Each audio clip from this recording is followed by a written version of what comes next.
Hello, mga kamaster, maraming salamat po sa lahat ng tumatangkilik ng The Secretly Rich Man, Gerald Crawford Story.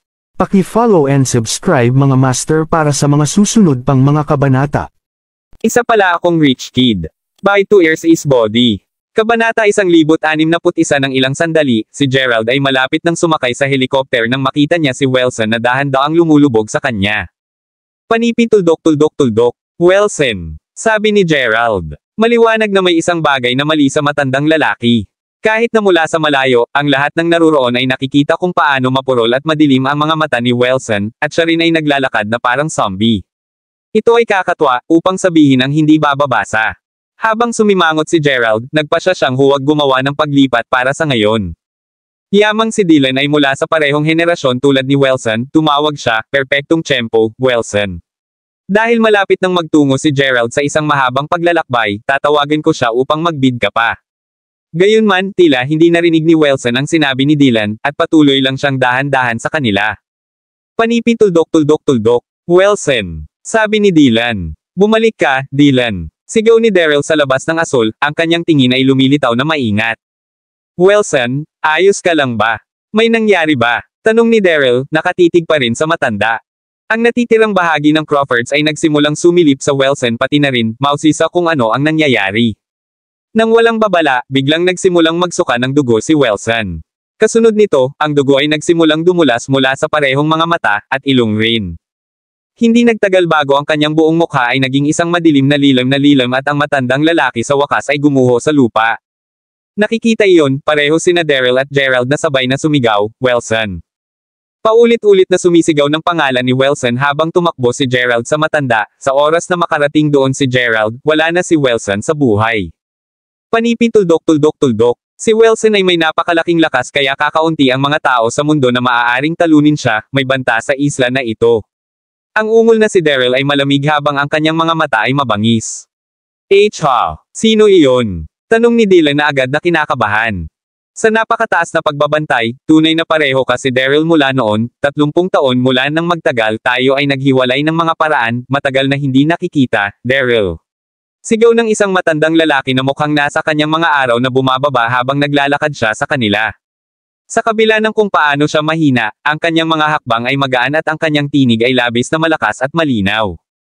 Alam kung paano hindi likas na para sa isang tao sa kanyang edad, ang natitirang bahagi ng Crawfords ay nagsimulang lumago din ng nerbiyos. Sino ka? Ikaw ba ang pumatay ni Wilson? Tanong ni Gerald, ang kanyang tinig ay napuno ng puot. Habang si Gerald ay nakilala lamang si Wilson sa kalahating taon, pagkatapos kung gaano kahusay na tinatrato siya ni Wilson, nakita na ni Gerald ang matanda bilang kanyang sariling lolo.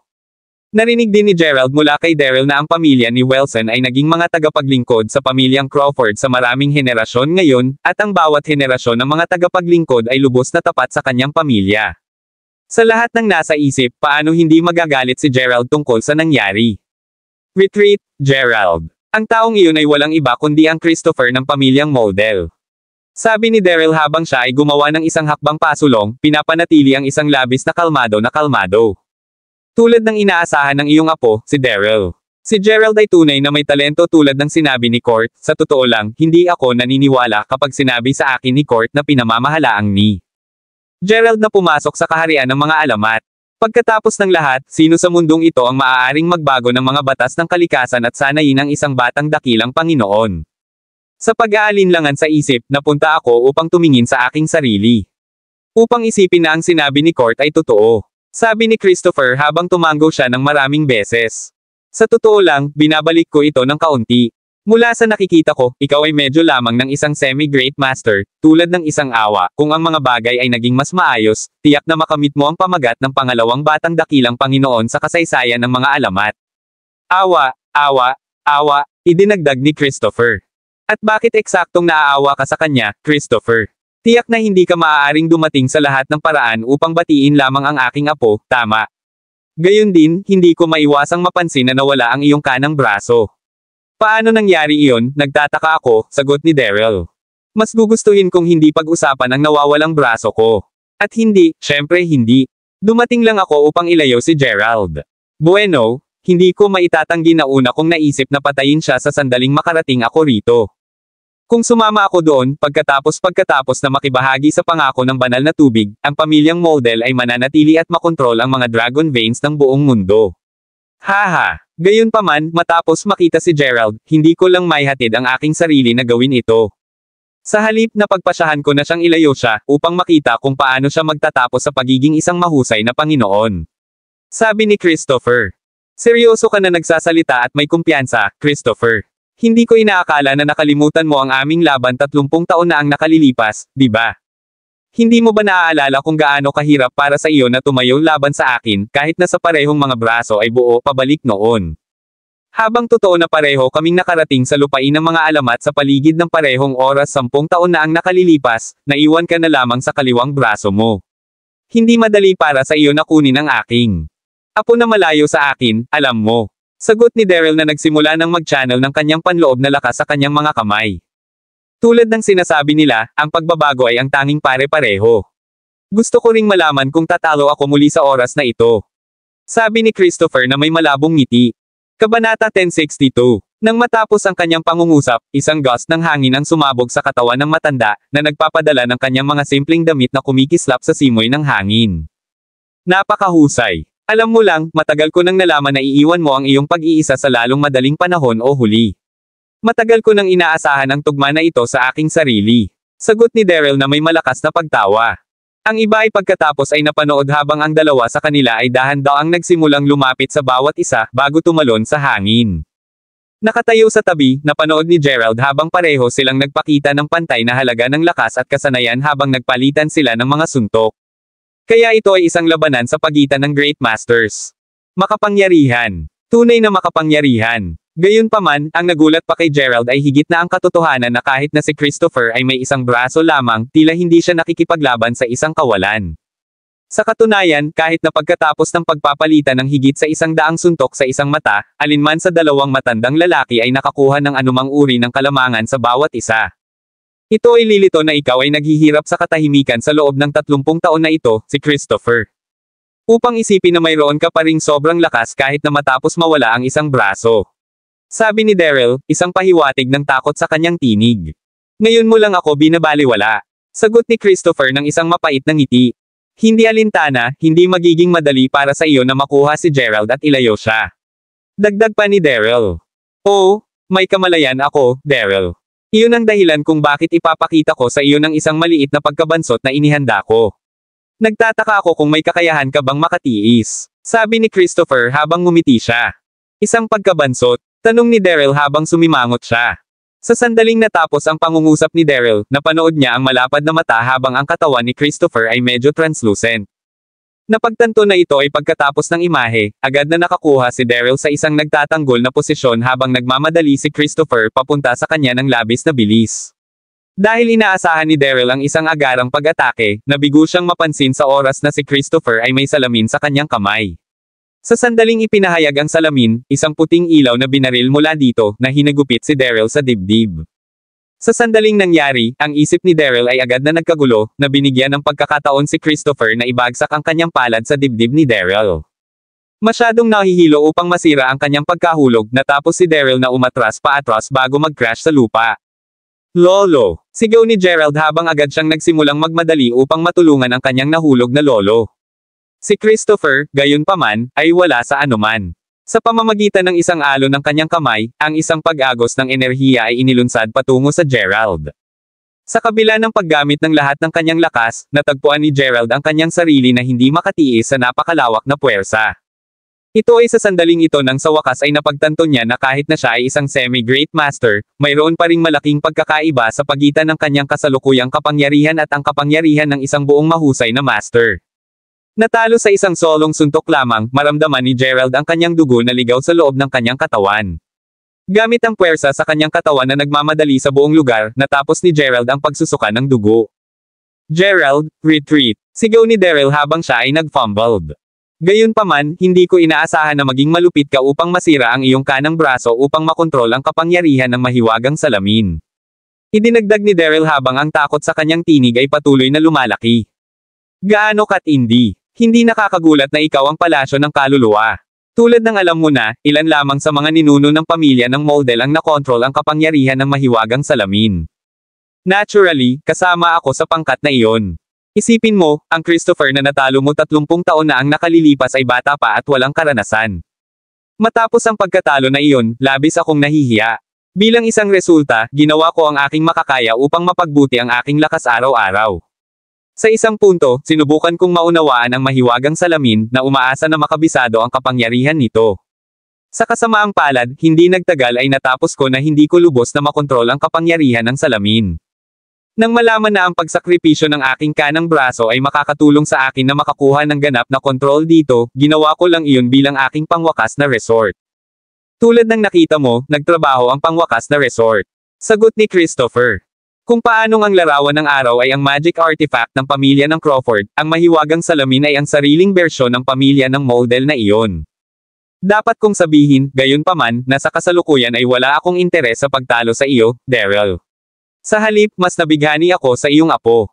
Matapos pag-aralan ang kanyang mga lihim na nakakaalam, maaari kong magamit ang mga ito para sa aking sarili upang makagawa ako ng isa pang hakbang sa aking natitirang mga araw, dagdag ni Christopher habang umiling-iling siya.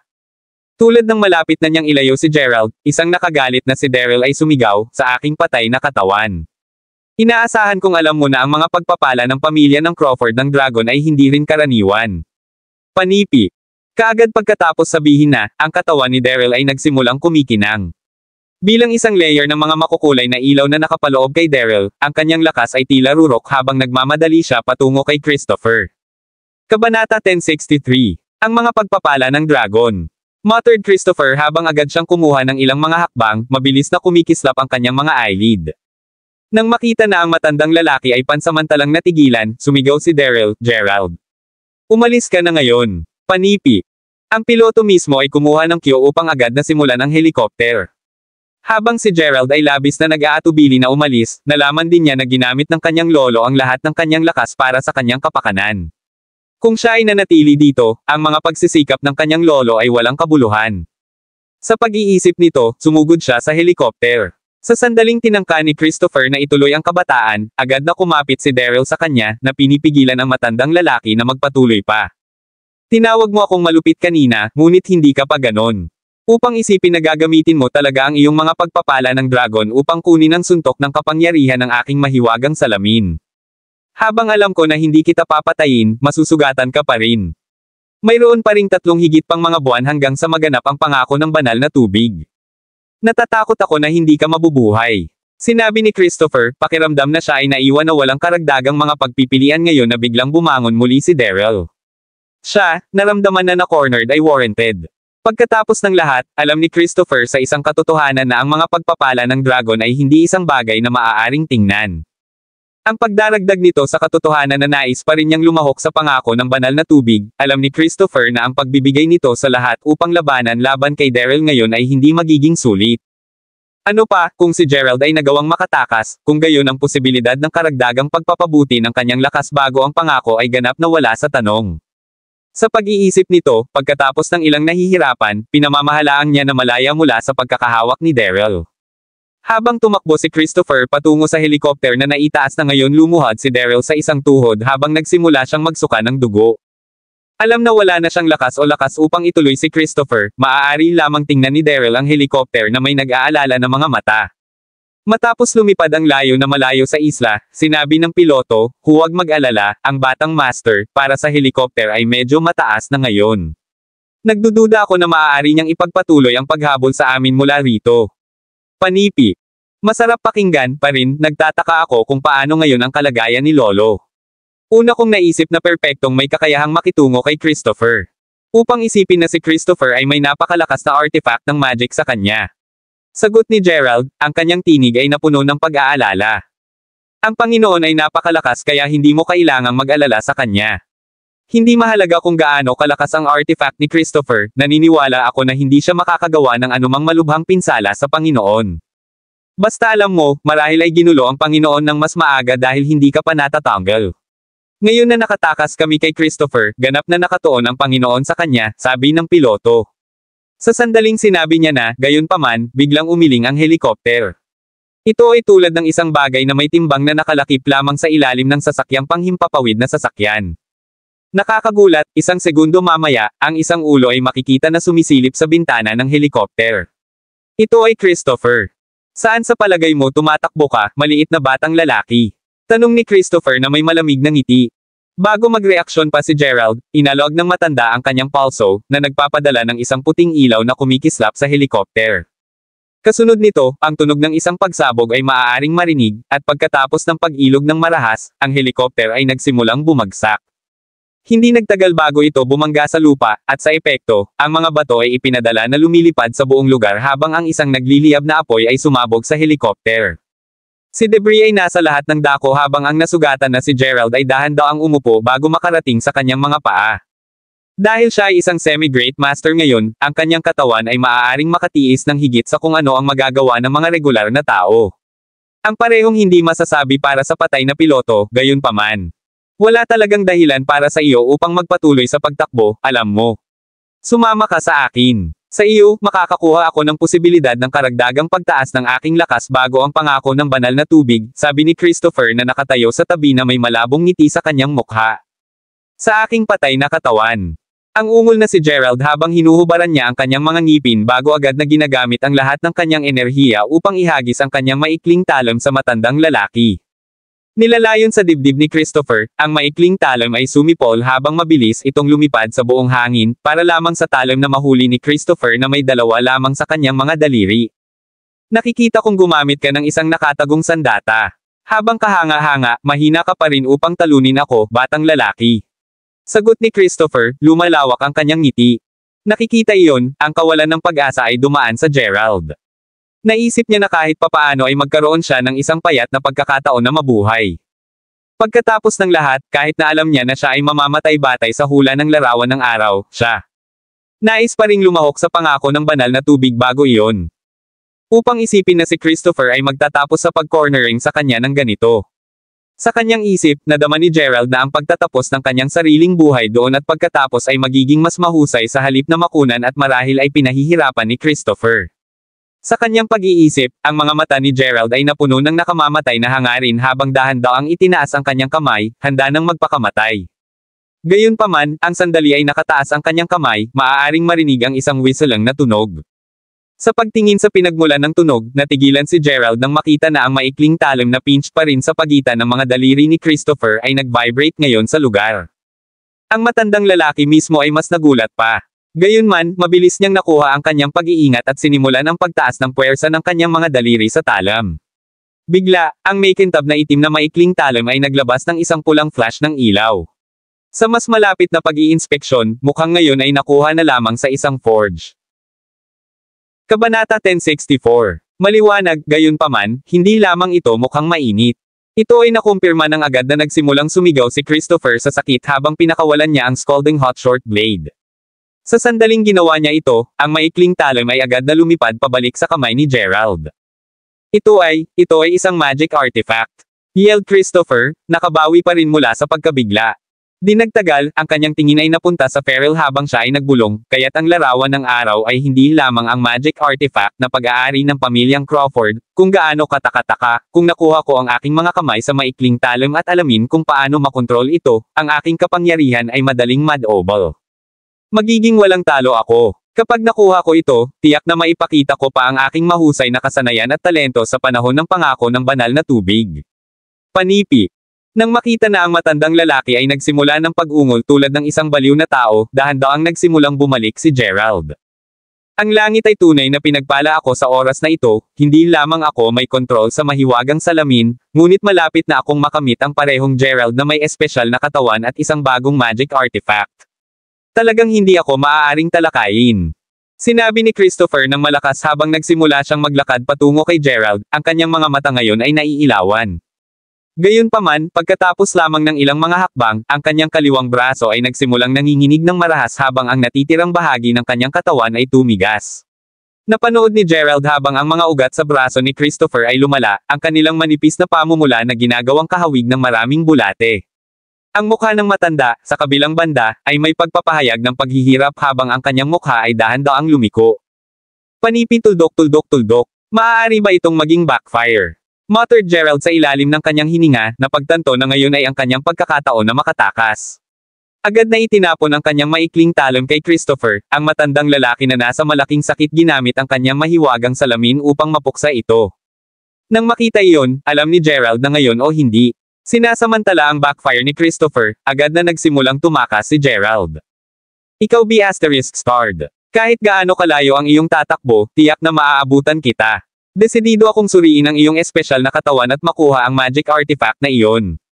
Umungol pa rin ang paralisadong Christopher habang patuloy siyang nakasisilaw ng mga dagger sa likuran ni Gerald. Si Gerald mismo ay hindi tumigil sa pagtakbo at sa huli, nakarating siya sa isang kagubatan. Tumatakbo sa pamamagitan nito, wala siyang ideya kung nasaan siya ngayon o kung gaano kalayo pa siya mula sa desyerto. Alam na ang desyerto ay nasa hilagang kanluran, gayunpaman, tinipon niya ang kanyang mga bearings at nagsimulang tumakbo sa direksyon na iyon. Pagkaraan ng 3 araw nang makita ni Gerald ang isang stream. Nakaramdam ng labis na uhaw, nagpasya siyang tumigil sa pag-inom ng tubig. Kaya't tila ang pagpili sa iyo ay ang tamang pagpipilian pagkatapos ng lahat. Sa palagay ko ay sa wakas ay nagpasya kang ibunyag ang banal na espiritu sa iyo, sabi ni Gerald, isang pahiwatig ng kaligayahan sa kanyang tono habang inilalabas niya ang kanyang maikling talam. Ano ito? Sinabi ni Gerald sa sandaling napagtanto niya na ang maikling talam ay mukhang bahagyang naiiba mula sa dati. Tumitingin ng malapit dito, tila ang mga kakaibang linya at salita ay lumitaw sa magkabilang panig ng talam. Sa isa sa mga panig, ang salitang Dawnbreaker, ay makikita na nakaukit sa talam sa sinaunang sulat kamay. Dawnbreaker. Sa palagay ko iyon ang iyong pangalan, ha? Ano ang isang napakaraming pangalan? Naisip ni Gerald sa kanyang sarili. Ang pag-unupang tumingin sa kabilang panig ng maikling talam, nakita ni Gerald na maraming mga maliliit na linya at larawan sa panig na ito. Habang siya ay nag-squint upang magkaroon ng kahulugan ng mga imahe, sa kanyang sorpresa, ang mga larawan sa talam ay tila nakikipag-usap sa kanya. Sa sandaling ang kanyang tingin ay nahulog sa isang maliit, itim na figure, agad itong naging animated at nagsimulang paulit-ulit na gumaganap ng ilang mga paggalaw. Panipituldok-tuldok-tuldok. Maaari bang gisingin ni Christopher ang isang napakalaking kapangyarihan sa loob ng Dawnbreaker nang hinawakan niya ito ng mas maaga?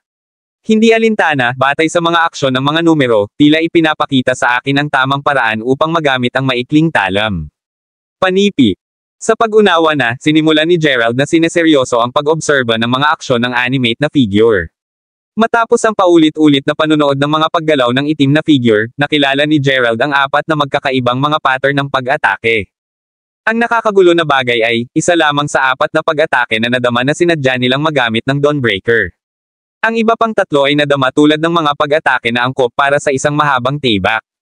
Habang iyon ang una niyang naisip, mas napansin ni Gerald ang mga paggalaw ng itim na figure, mas nagawa niyang isipin ang kanyang sarili na ginagawa ang lahat ng 4 na pag-atake. Kapag naramdaman niyang handa na siya, mahigpit na hinawakan ni Gerald ang maikling hawakan ng talam.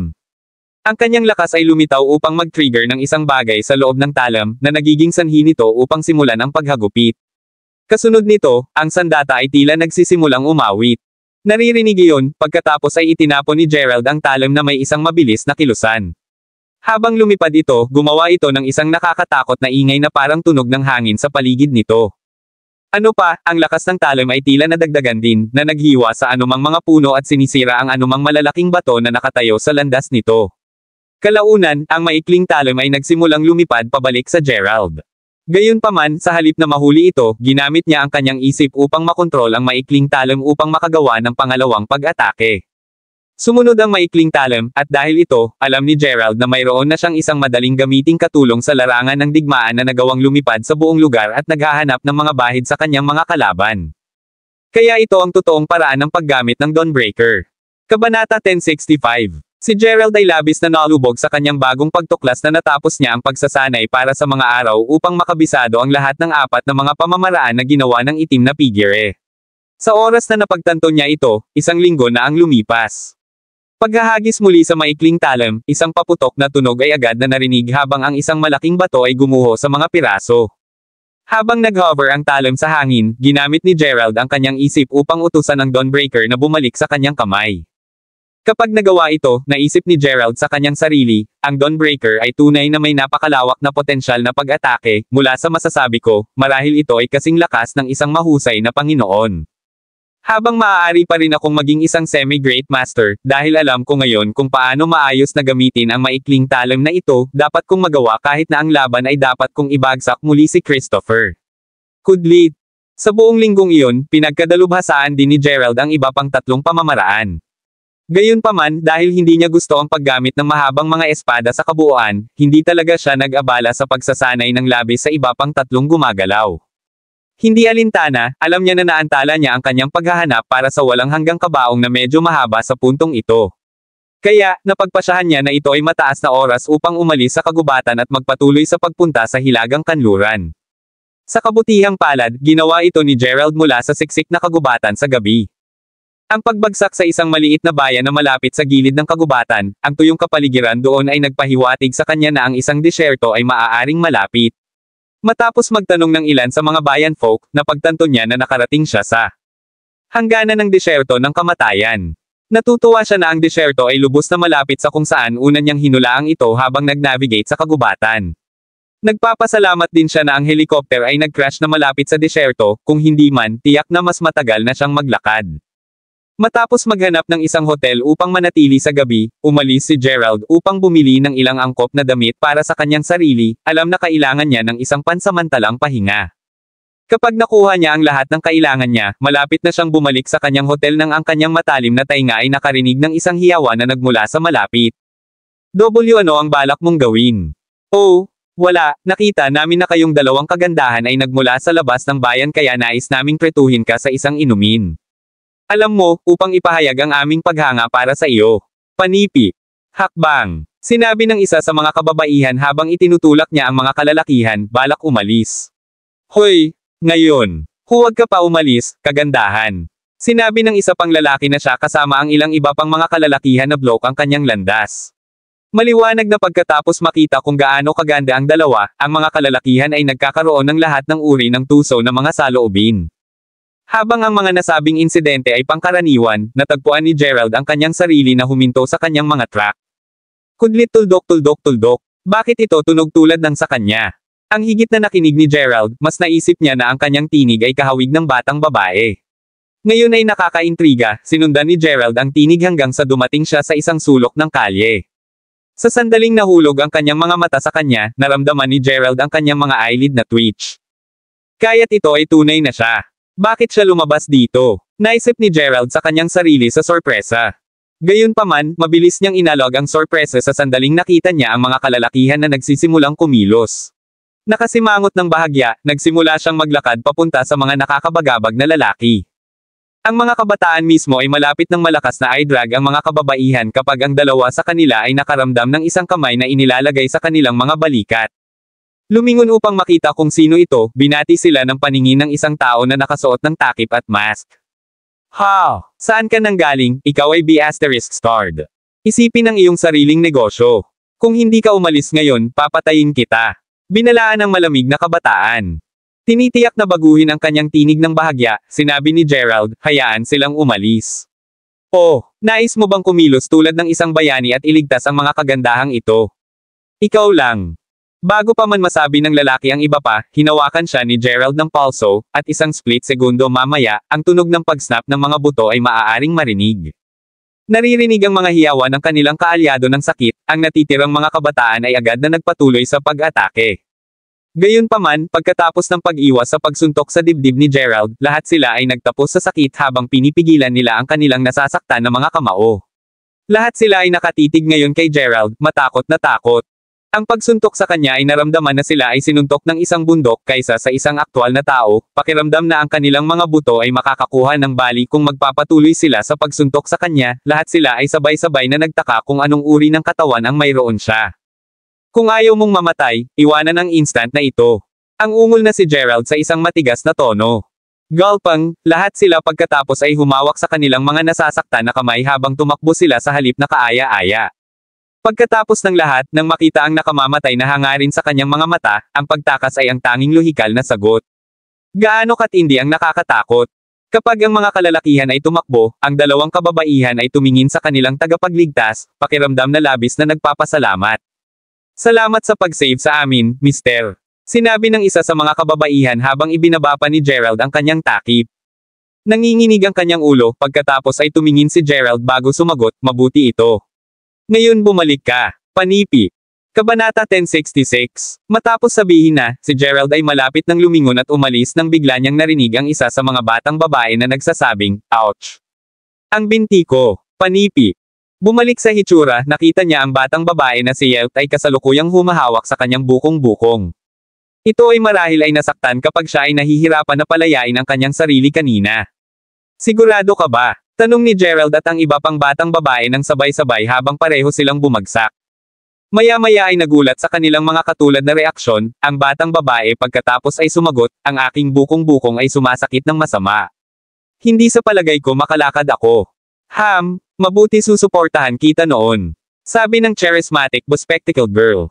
Sa kabila ng tulong ng kanyang kaibigan, ang nasugatan na batang babae ay labis na nasaktan para sa kanya na maglakad ng higit sa ilang mga hakbang sa isang pagkakataon. Matapos mapanood ang mga ito na huminto upang magpahinga ng ilang beses, simpleng sinabi ni Gerald, "Ito ay tumatagal ng masyadong mahaba, hayaan mo lang akong tumingin." Siyempre. Ngunit, hindi ba mas mabuti kung na-check mo ang kanyang bukong-bukong sa aming lugar? "Natatakot ako na babalik ang mga hooligans." Sumagot ang batang babae na may bespectacled sa isang banayad na tono. "Sure bagay," sabi ni Gerald habang dinala niya ang nasugatan na batang babae sa kanyang likuran. Dinala siya ng ganito muli, nadama ni Gerald sa halip nostalhack. Nagsasalita ng, "Nasaan kayong lahat?" Nananatili kami sa Buck Hotel." "Oh, anong pagkakataon? Nanatili rin ako doon." "Panipi. Kita ko, nandito ka ba para sa isang paglalakbay?" "Panipi. Sa totoo lang. Kumusta naman kayong dalawa? Ikaw ba ay mga mamamahayag o kung ano?" Sagot ni Gerald na may bahagyang mapait na ngiti. Nagulat, tinanong ng mga batang babae, "How, alam mo ba?" "Well, sabihin lang natin na ang uri ng iyong karakter ay nagbigay sa iyo." Sabi ni Gerald. "Haha, medyo nakakatawa ka ba?" Sagot ng charismatic girl na may baso. "Kung hindi mo ako iniisip na magtanong, saan ka galing?" Tanong ng nasugatan na batang babae. Hindi yun mahalaga, di ba? Panipi. O hindi, ito ay lamang na nahanap kita na medyo pamilyar sa isang matandang kaibigan ko, hindi siya kasing ganda o kasing lakas ng sa iyo." Sagot ng batang babae sa halip ay kinakabahan. Kasunod nito, pagkatapos ay idinagdag niya sa isang mas malambot na tono, "Alam mo, sinaksak ko ang aking bukong-bukong isang beses at iyon ang unang pagkakataon na nakilala namin ng maayos ang bawat isa. Maaari ko pa ring tandaan na dala niya ako sa kanyang likuran, tulad mo ngayon. Medyo emosyonal ka kapag pinag-uusapan mo siya, boyfriend mo ba siya?" Tanong ni Gerald, ang kanyang mukha ay bahagyang nag-flush sa puntong ito. "Hehe. Hindi ako sapat na maswerteng maging kasintahan niya. Panipi. Walang swerte sa pag-ibig, alam mo. Marahil ay hindi niya alam kung paano ka pahalagahan. Dahil napakaganda mo, sigurado akong makukuha mo ang lahat ng gusto mo." Sagot ni Gerald. "Tama siya, alam mo. Mahigit 1 taon na mula nang mag-usap kayong dalawa, kaya dapat mo na siyang kalimutan na at magpatuloy." Sabi ng batang babae. "Hindi siya isang tao na maaari ko lang pakawalan iyon." Sagot ng nasugatan na batang babae habang umiling-iling siya. Napabuntong hininga, ang batang babae ay sumagot, "Walang saysay na pakikipagtalo sa iyo." Naririnig iyon, si Gerald mismo ay nanatiling tahimik. Di nagtagal, dumating ang trio sa hotel. May isang restaurant sa unang palapag ng hotel, at sa kanilang tatlo na pumapasok, isang pangkat ng mga tao na kumakain doon ay agad na napansin ang dalawang batang babae. Tila nakilala sa kanila, ang grupo ng mga tao ay agad na tumakbo sa kanila. "Sigurado ka ba? Ano ito? Ano ang nangyari? Paano mo sinaktan ang iyong binti?" Tinanong kung ano ang tila pinuno ng grupo sa isang nababahala na tono habang naglalakad siya. Tulad ng natapos ang kanyang tanong, isa pa sa mga kalalakihan na mukhang hindi maganda at nagsuot ng suit diretso para sa nasugatan na batang babae bago magtanong, "Sigurado ka ba, Gie?" Bago pa man siya tumugon, ang parehong tao ay lumingon upang tumingin kay Gerald sa halip na selos. Sino ang taong ito? At bakit dala niya siya sa likuran? Kudlit. Kabanata 1067. Ang taong ito ay nagligtas sa amin, G. Lockhart. Sabi ni Gia habang dahan-daang bumaba siya sa likuran ni Gerald. "Sinabi ko sa iyo ng paulit-ulit na huwag tawagan ako na, Gie, tawagan mo lang akong Win, na tinatawag akong kakaibang pakiramdam ni G. Lockhart. Sagot ni Win. Ang pagpili na huwag tumugon doon, pagkatapos ay lumingon siya upang tumingin kay Gerald bago sabihin. Hindi pa rin namin alam ang iyong pangalan, kaya, maaari mo bang ibahagi ito sa amin?" Para sa ilang kakatwang kadahilanan, si Gia ay nadama na malapit sa taong ito mula sa sandaling una niyang nakilala siya. Hindi niya masabi kung bakit alinman. Halos nadama ito kung gaano kalapit ang naramdaman niya sa kanya. Bukod sa kanya, ito ang pinakamahabang oras mula nang huling naramdaman niya ang ganitong paraan patungo sa sinumang tao. Kung kailangan niyang ilagay ang pakiramdam sa mga salita, naramdaman nitong katulad ng pagtagpo muli ng isang matagal na kamag-anak. Tama siya, hindi pa rin namin alam ang iyong pangalan. Idinagdag ang batang babae na may isang ngiti sa kanyang mukha. Hindi na kailangan iyon, nakatulong lang ako sa isang maliit na bagay. Sagot ni Gerald habang ibinaba pa niya ang kanyang labi bago magtungo sa itaas. Nakikita iyon, bahagyang nakapout ang batang babae. Sino pa siya, Meredith? Bakit siya nakasuot ng sombrero at mask sa maliwanag na liwanag ng araw? At mas mahalaga, sino sa palagay niya siya? Kinutya si Win. Matapos marinig kung paano nakipag-usap si Meredith kay Gerald, natitiyak niya na naisave ng taong may maskara ang mga batang babae tulad ng ilang uri ng Superman. Si Win mismo ay naghihintay ng isang pagkakataon na gawin ang ganoong bagay. Ngayon, na ang isang tao ay pinalo siya rito, naramdaman niyang kapwa kinakabahan at naiinggit kay Gerald. Paano ka maaaring makipag-usap ng masama tungkol sa aming lifesaver, Win? Sagot ni Meredith, nagagalit. Sinasabi ko lang ang katotohanan. Sigurado ako na naglalagay lang siya ng kilos. Sagot ni Win. Pareho kayong, itigil ang pakikipaglaban. Ang tanging bagay na mahalaga ngayon ay ang mga batang babae ay parehong maayos. Gayon din, dahil pareho kayong bumalik, sige na at kumuha ng pagkain. Pupunta kami sa disyerto sa sandaling dumating ang Master of the Desert. Sinabi ng kanilang pinuno. Nang marinig iyon, natahimik ang lahat. Mayroong higit sa 20 tao sa pangkat ni Gia, na may 13 sa kanila na mga kalalakihan at ang natitira ay kababaihan. Ang pangkat mismo ay nandoon upang magsagawa ng pananaliksik sa disyerto, kasama sina Meredith at Gia na kumikilos bilang mga mamamahayag. Si Wayne, sa kabilang banda, ay anak ng sponsor ng pananaliksik. Bilang parehong mayaman at makapangyarihan, nahulog siya para kay Gia mula pa noong una niyang nakita siya sa isang kaganapan. Simula noon, palagi niyang sinusubukan na manalo ang kanyang puso, kahit napupunta hanggang sa sumama sa paglalakbay na ito upang magpatuloy sa pagwuong sa kanya. Habang bumalik ang kanilang pinuno sa kanyang sariling upuan, sinabi niya, nagsasalita tungkol sa kanya, nagtataka ako kung bakit hindi pa siya narito, gaano kakaiba. Hindi alintana, hindi tayo makakaligtas sa disyerto ng matagal nang wala siya. Ang ilan ay nagsasabi na ang Panginoon ng disyerto ay nakakaalam ng disyerto tulad ng likuran ng kanyang kamay mula nang lumaki siya roon. Panipi.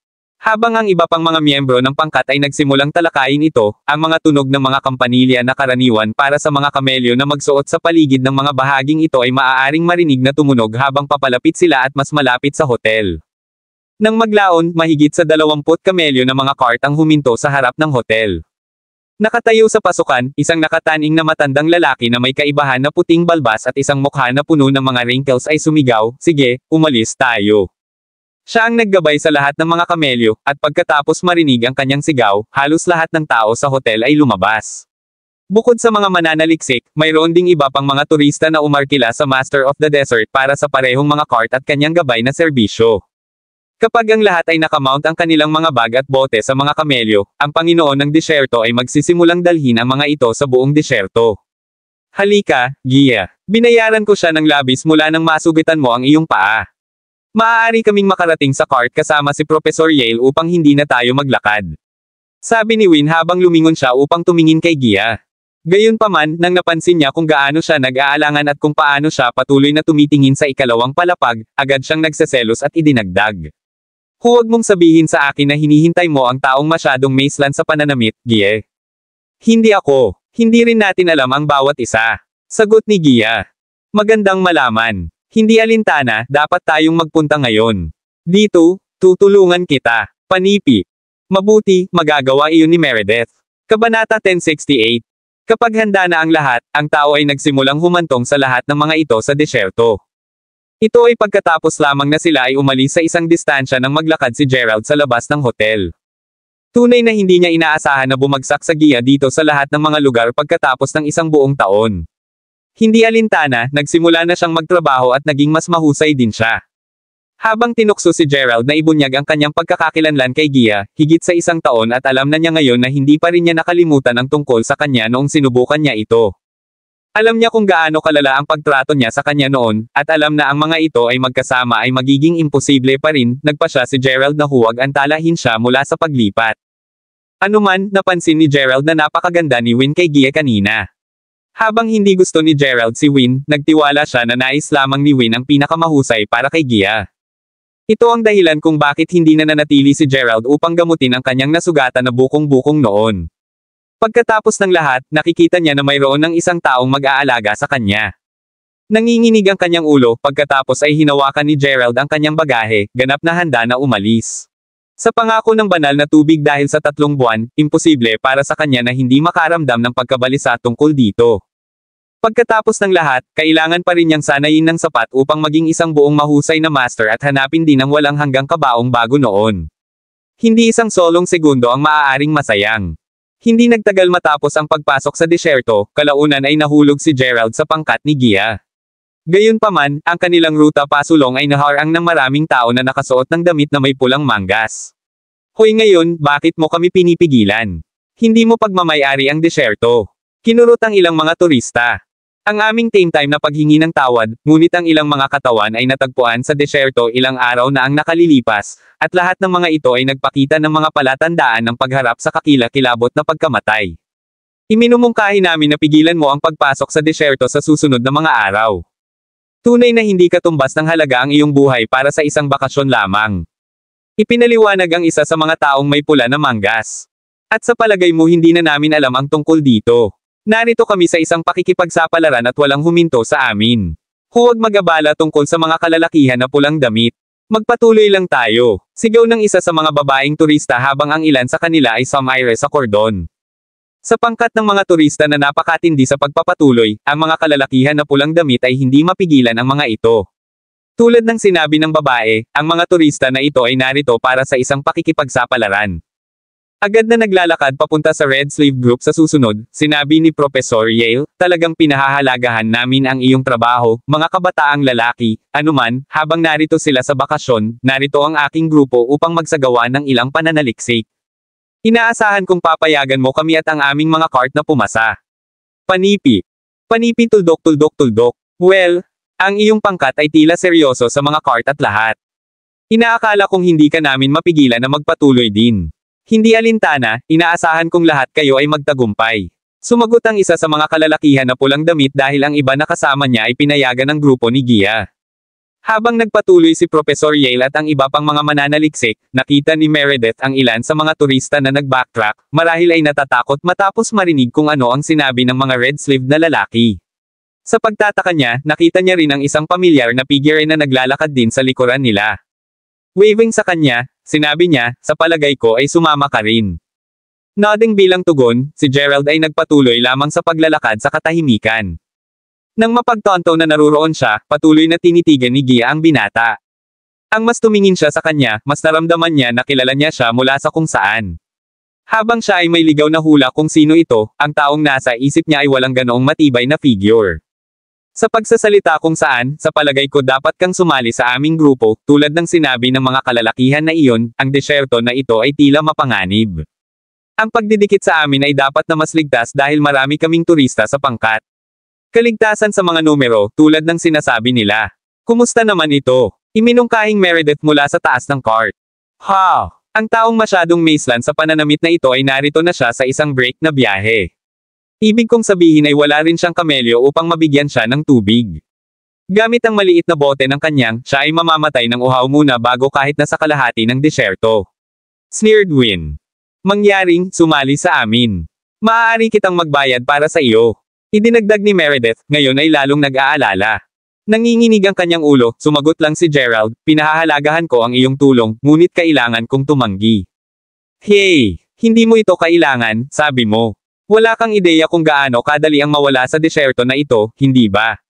Kung wala ang aking tulong, 9 sa 10 tao ang hindi ito buhay. Markahan ang aking mga salita, magsisisi ka na hindi sumali sa amin. Gayon din, dahil sinabi mo yun, kahit na binago mo ang iyong isip at may nagbabayad para sa iyo, hindi ko pa rin papayagan kang sumali sa amin. Kinutya ang Panginoon ng disyerto habang siya ay sumulyap ng malamig sa Gerald bago bumulusok sa kanyang lata ng beer. Yamang walang sino man ang nagsabi sa kanya na ang kanyang tulong ay hindi kinakailangan, ang Panginoon ng disyerto ay medyo egotistical.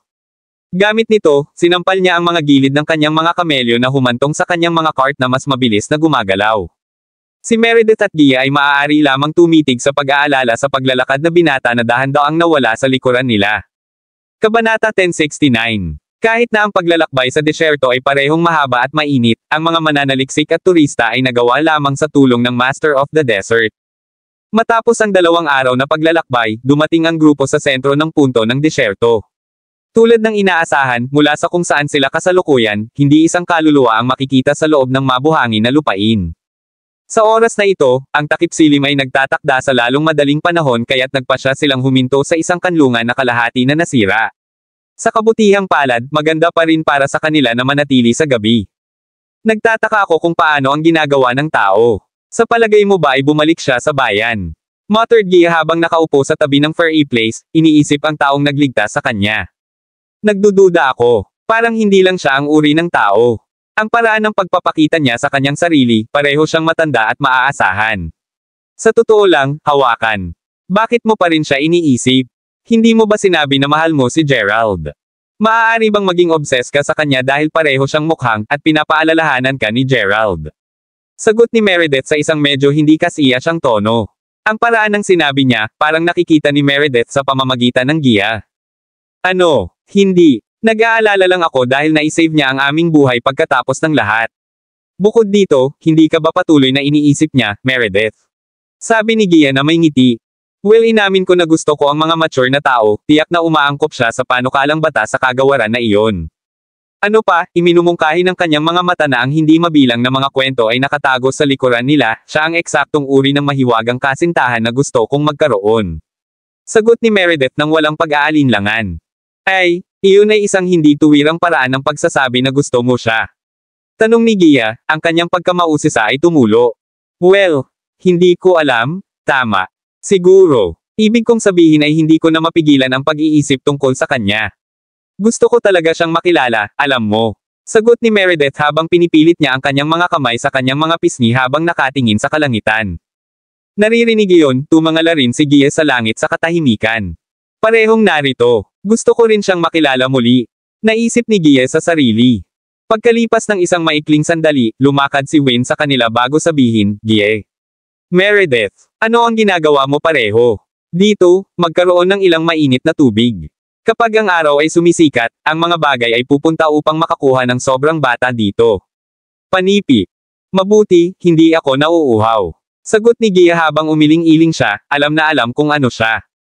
Habang kailangan niyang aminin na si Wayne ay tunay na mayroong isang aura ng royalty na nakapaligid sa kanya, hindi lang siya ang uri ng taong gusto niya. Sa kabila ng kanyang patuloy na pagsisikap na manligaw sa kanya, alam ni Gia na imposible para sa kanila na magkasama. Bilang isang resulta, mas maraming ginawa niya para sa kanya, ang may kasalanan na naramdaman niya tungkol dito. Well, kung iyon ang kaso, bakit hindi lumapit at makinig sa master ng pagkukwento ng desyerto? Sa ngayon, ang lahat ng kanyang mga kwento ay medyo nakakatakot. Iminungkahing Wayne. Pagkatapos ay itinuro niya ang propesor bago idagdag, tingnan, maging si Professor Yale ay interesado sa kanyang mga kwento. Halika, panipi. Ang pakikinig na, kapwa sina Gia at Meredith ay nagpalitan ng tingin sa bawat isa. Dahil narito sila bilang mga mamamahayag at kailangan nilang magsulat ng mga artikulo sa sandaling bumalik sila, marahil ay nakikinig sa isang kawili-wiling kwento o dalawa ay makakatulong sa kanila sa kanilang pagsulat. Sa pag-iisip nito, muling sinamahan ng 2 batang babae ang karamihan ng mga tao na nakikinig sa Panginoon ng kwento ng desyerto.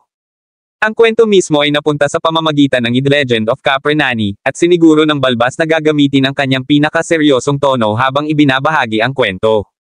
Mahalaga, ang kwento ay tungkol sa isang matandang lola na nakatira sa desyerto. Walang sino man ang nakakaalam kung siya ay isang tao o multo, ngunit ang mahalagang bagay ay para sa sustansya, sinipsip niya ang mga tao na tuyo ng kanilang dugo. Sa katunayan, ang lahat ng mga nakaraang pagpatay ay maaaring napakahusay na ginawa ni Caprenani. Hindi lamang siya nakakatakot, ngunit siya rin ay napakalakas at hindi tinatabla ng bulet. Walang sino man ang mangarap na pumatay sa kanya, at ang ilang mga account kahit na sinabi na ang anumang normal na tao na nakakita sa kanya ay magtatapos sa lugar. Panipi tuldok. Tunay ba siyang nakasisindak? Kung ang isang bagay na tulad nito ay nasa labas doon, kung gayon ito ay naisa publiko ngayon. Ang isa sa mga tao ay nakayakap sa harap ng guro ng desyerto. Gayunman, maraming iba pa, ay nanatiling tahimik, nakakaramdam ng pakiramdam ng kwento. Ngunit syempre, siya na. Hahayaan kita sa isang bagay na mas nakakagulat. Tunay na umiiral si Capernani, at nakita ko na siya sa aking sariling mga mata. Bulong ng master ng disyerto. Habang ipinapadala ang mga panginginig sa halos lahat ng spines ng lahat, natawa lang si Professor Yale bago sabihin, tunay na ikaw ay isang mahusay na taong mapagbiro, master ng disyerto. Huwag masyadong takutin ang mga bata. Panipi. Ngunit hindi ako nag-jest. Talagang nakita ko siya dati. 7 lamang ako bumalik noon at nakita ko siya noong sinusunod ko ang aking ama sa disyerto. Sumagot ang taong may balbas sa isang seryosong tono, isang pahiwatig ng takot sa kanyang tinig. Nakakakita kung gaano kalubha ang master ng ekspresyon ng disyerto, kahit na ang propesor ay hindi makakatulong ngunit upang ihinto ang pagtawa. Kabanata 1070. Ito ay kaunti pagkatapos ng hapon pabalik noon tulad ng kung paano ito ngayon. Ang araw ay naitakda na noon at lalong nagiging madilim, sa oras na iyon, nakarating kami sa isang ilog at sinabi sa akin ng aking ama na magtatayo kami ng kampo doon. Kapag na-set up ang lahat, tumungo kami sa ilog upang magtipon ng ilang tubig para sa susunod na araw, papalapit sa ilog ng magkasama, ito ay nang makita namin siya. Panipi. Habang tinitigan ang lahat ng mata sa guro ng disyerto, ipinagpatuloy niya, si Capernani ay umiinom ng tubig sa pamamagitan ng ilog, at kahit na hindi ko maayos na makita ang kanyang mukha sa ilalim ng ilaw ng buwan, malinaw kong naalala na mayroon siyang isang mahabang dila at ang kanyang buhok ay mahaba at magulo. Tumigil sa aming mga truck, itinaas ng matandang babae ang kanyang ulo at nakipag-ugnay sa amin. Ito ay isang maikling sandali lamang, ngunit ang parehong mga mata ay berde. Sa kabutihang palad, sinampal ako ng aking ama sa oras nang sumigaw siya, "Huwag mo siyang tingnan, Billy." Lumiko, tama ang instant na ito. Kudlit panipi. Nang sabihin niyon, agad na lumingon ang aking ama at lumuhad sa buhangin. Ganoon din ang ginawa ko, naalala ko na sinabi niya sa akin na dapat na makarating sa Capernani, kailangan nilang tumalikod laban sa kanya at hindi na tumingin sa likuran. Panipi. Panipi tuldok. Ano ang nangyari pagkatapos nito? Tanong ng isa sa mga turista. Well, dahan-dahan siyang lumakad sa akin at sa aking ama. Gayunpaman, ang kanyang mga yapak ay napakagaan na sila ay halos naririnig, ay save para sa malambot na rustling ng buhangin. Sa puntong iyon, ang mga tinig na tulad ng bata mula sa likuran namin ay nagsimulang bumulong, "Huwag kang tumingin sa kanya, Billy." Lumiko. Tama ang instant na ito. Siyempre, hindi ako nakinig sa mga tinig na nakakalasing na tunog. Pagkaraan nito, sinabi sa akin ng aking ama na ito ay pagtatangka ni Capernani na magsalita sa aming wika sa pamamagitan ng mimicry. Panipi. At pagkatapos, ano ang susunod na nangyari? Tanong ng iba. At pagkatapos, katahimikan. Ang aking ama at ako ay nagpatuloy na lumuhad doon ng walang isang salita, sagot ng Panginoon ng disyerto. Kasunod nito, ang lahat ng nasa kanlungan ay namatay na tahimik. Lalo na ito para sa mga batang babae na lahat ay nalubog sa malamig na pawis. Salamat sa katahimikan na ang lahat ay biglang marinig ang malabong tunog ng mga paa na nagdrag sa buong buhangin na dahan-daang lumapit sa kanlungan. Habang tumitingin ang lahat upang tumingin sa pasukan, lahat sila ay nakatitig sa kakilakilabot habang ang isang figure ay dahan-daang lumapit at mas malapit. Pagkabalisa Peking, ang ilan sa mga batang babae ay agad na nagsimulang mag-aralgal. Gayunpaman, sa sandaling napagtanto nila na ito ay isang binata lamang na may suot na maskara at isang takip, ang parehong mga batang babae ay agad na sumigaw, "Ikaw, natakot ka sa buhay na araw sa amin." Si Meredith mismo ay tumayo sa sorpresa habang sinabi niya, "Ito ay muli." Totoo na, ang taong gumawa lamang ng kanyang hitsura ay walang iba kundi si Gerald. Nang hindi tinanggal ang kanyang maskara, sumagot si Gerald, "Well, kung ano ang isang pagkakaisa. Ito talaga. Naisip lang kita kanina," sabi ni Meredith habang siya ay ngumiti ng maligaya habang namumula. Si Wayne, sa kabilang banda, ay nag-sneered lamang, "Well, kung hindi ka ulit. Ano ang nangyari, ha? Wala bang ibang pupuntahan, hindi ba? O baka wala ka na sa tubig? Taya ko na nasisiyahan ka sa sandaling nakita mo ang aming mga cart, di ba? Haha. Ano ang mali, naisip kong hindi mo kailangan ang aming tulong." Panipi. Muli, ito ay isang pagkakataon lamang. Sagot ni Gerald habang papunta siya sa isang sulok at tahimik na umupo. Hindi pa ba bumalik sina Minnie at Juan? Nagtanong sa isang tao mula sa pangkat na iyon sa sandaling iyon. Ano? Kailan sila lumabas? Tanong ng Panginoon ng disyerto.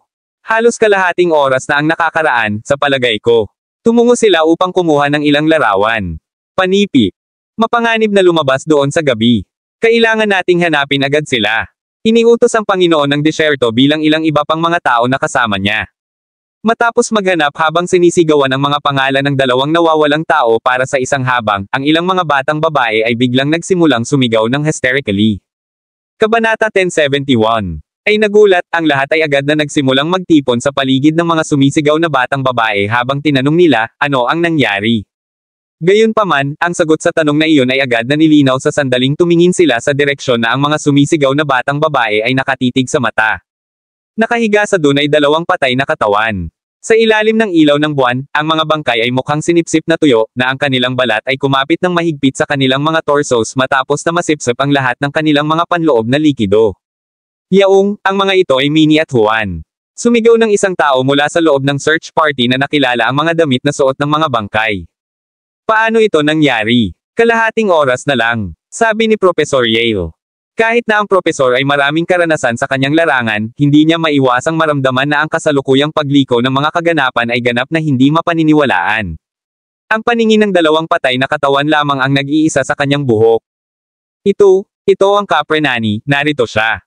Natigil ang Panginoon ng Disyerto sa kakilakilabot bago ang paggalpang. Ang pakikinig na, ang lahat ay lumaki ng mas takot, na nag-uudyok sa kanila na mag-huddle ng magkasama. Halika sa akin, Gia. Manatili sa tabi ko. Sigaw ni Win, takot sa boses niya. Samantala, ang Panginoon ng Disyerto na ngayon ay nakaluhod si Bigan ay nagdarasal, dumadaan lang tayo, Kapre Nani. Wala kaming ibang hangarin, patawarin mo kami. Panipi. Naririnig iyon, agad na sinimula ng lahat na gayahin ang kanyang mga aksyon, na inuulit ang eksaktong parehong mga salita na ginamit ng taong may balbas. Si Gerald, gayunpaman, ay lumakad lamang sa dalawang bangkay at pagkatapos ng pagtingin, sinabi niya, ano ang Kapre Nani? Ginawa ito ng isang hayop lamang. Panipi. Ano ang sinabi mo? Nonsense. Bata ka lang na hindi alam ang mas mahusay. Pinakamahusay mong panoorin ang iyong dila o ikaw ang magiging unang taong pumatay sa Kapre Nani. Reprimanded ang Panginoon ng Disyerto bilang kapalit, malinaw na pakiramdam na ang mga salita ni Gerald ay masyadong walang pag-iingat. Panoorin ang iyong dila o ikaw ang magiging unang tao na pumatay sa Kapre Nani. Sa sandaling sinabi ng Panginoon ng Disyerto na, isang malabong tinig na halos pinaghalo ng walang putol sa hangin at buhangin na rinig. Ang bawat tao ay nakinig sa kakilakilabot habang ang nakakasamang tunog parang boses na parang bata ay paulit-ulit. Ang katotohanan na ang lahat ng ito ay nangyayari sa ilalim ng kalangitan ng gabi ay nagsilbi lamang upang gawing mas surreal ang kapaligiran. Sa sandaling iyon, si Professor Yale at ang iba pa ay huminga habang sila ay nakatitig sa likuran ni Gerald. Big brother, maingat, may nasa likod mo. Binalaan ng parehong Gia at Meredith habang sabay silang tumayo, napakalawak na takot sa kanilang mga tinig. Si Gerald ay mayroon ng isang mahusay na pangangaso ng kung ano ang isang bagay. Nabump na siya sa kanya kanina, at pagkatapos lumingon upang sumulyap sa halimaw, ang kanyang hula ay naging tama. Ang halimaw mismo ay may berdeng mga mata at magulo na buhok, at kasalukuyang ito ay gumagapang mula sa isang don.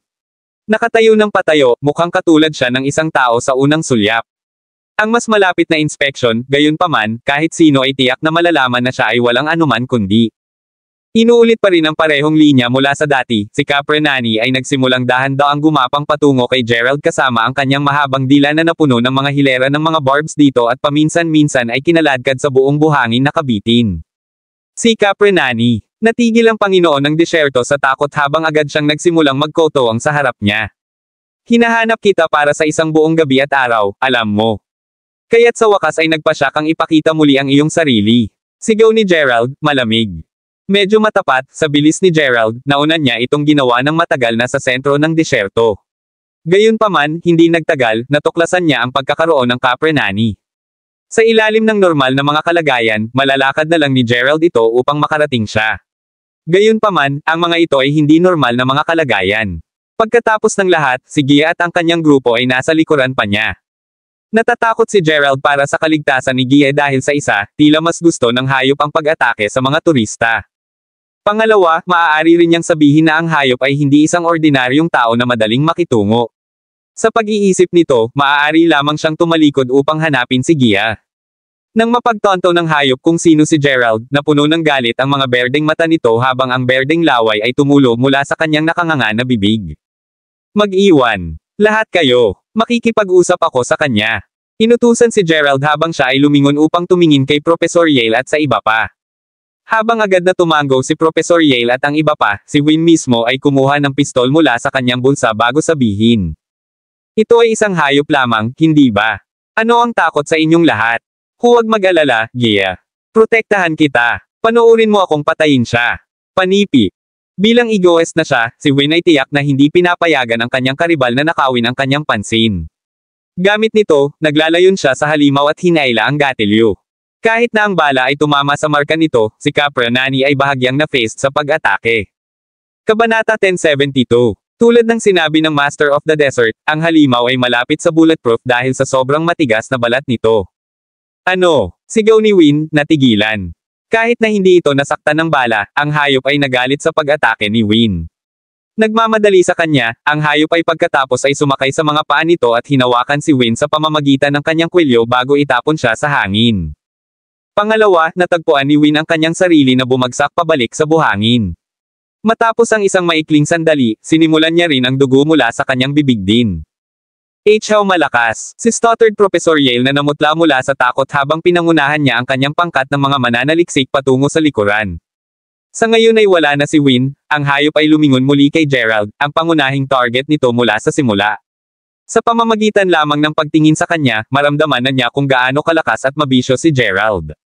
Sa sandaling sumugod siya sa kanya, ipinadala siya ni Gerald na lumilipad pabalik na may isang malakas na sipa. Kahit na ang hayop ay may makapal na balat, si Gerald ay isang semi-great master pa rin. Sa madaling salita, walang paraan na mahawakan nito ang panloob na lakas ni Gerald. Bumabagsak sa lupa, pagkatapos ay pinakawalan ni Capra Nani ang isang nakakatakot na hiyawan. Ngayon nakakaramdam ng higit na pagkabalisa, ang hayop ay nagsimulang kumapit sa buhangin kasama ang lahat ng apat na mga paa niya. Sa sandaling iyon, si Gia nananatili sa likod ni Meredith sa halip na tumakas kasama ang iba pa bagong sigaw, Big Brother. Mangyaring mag-ingat, panipi. Naririnig din ang kanyang tinig, biglang lumingon ang hayop kay Gia.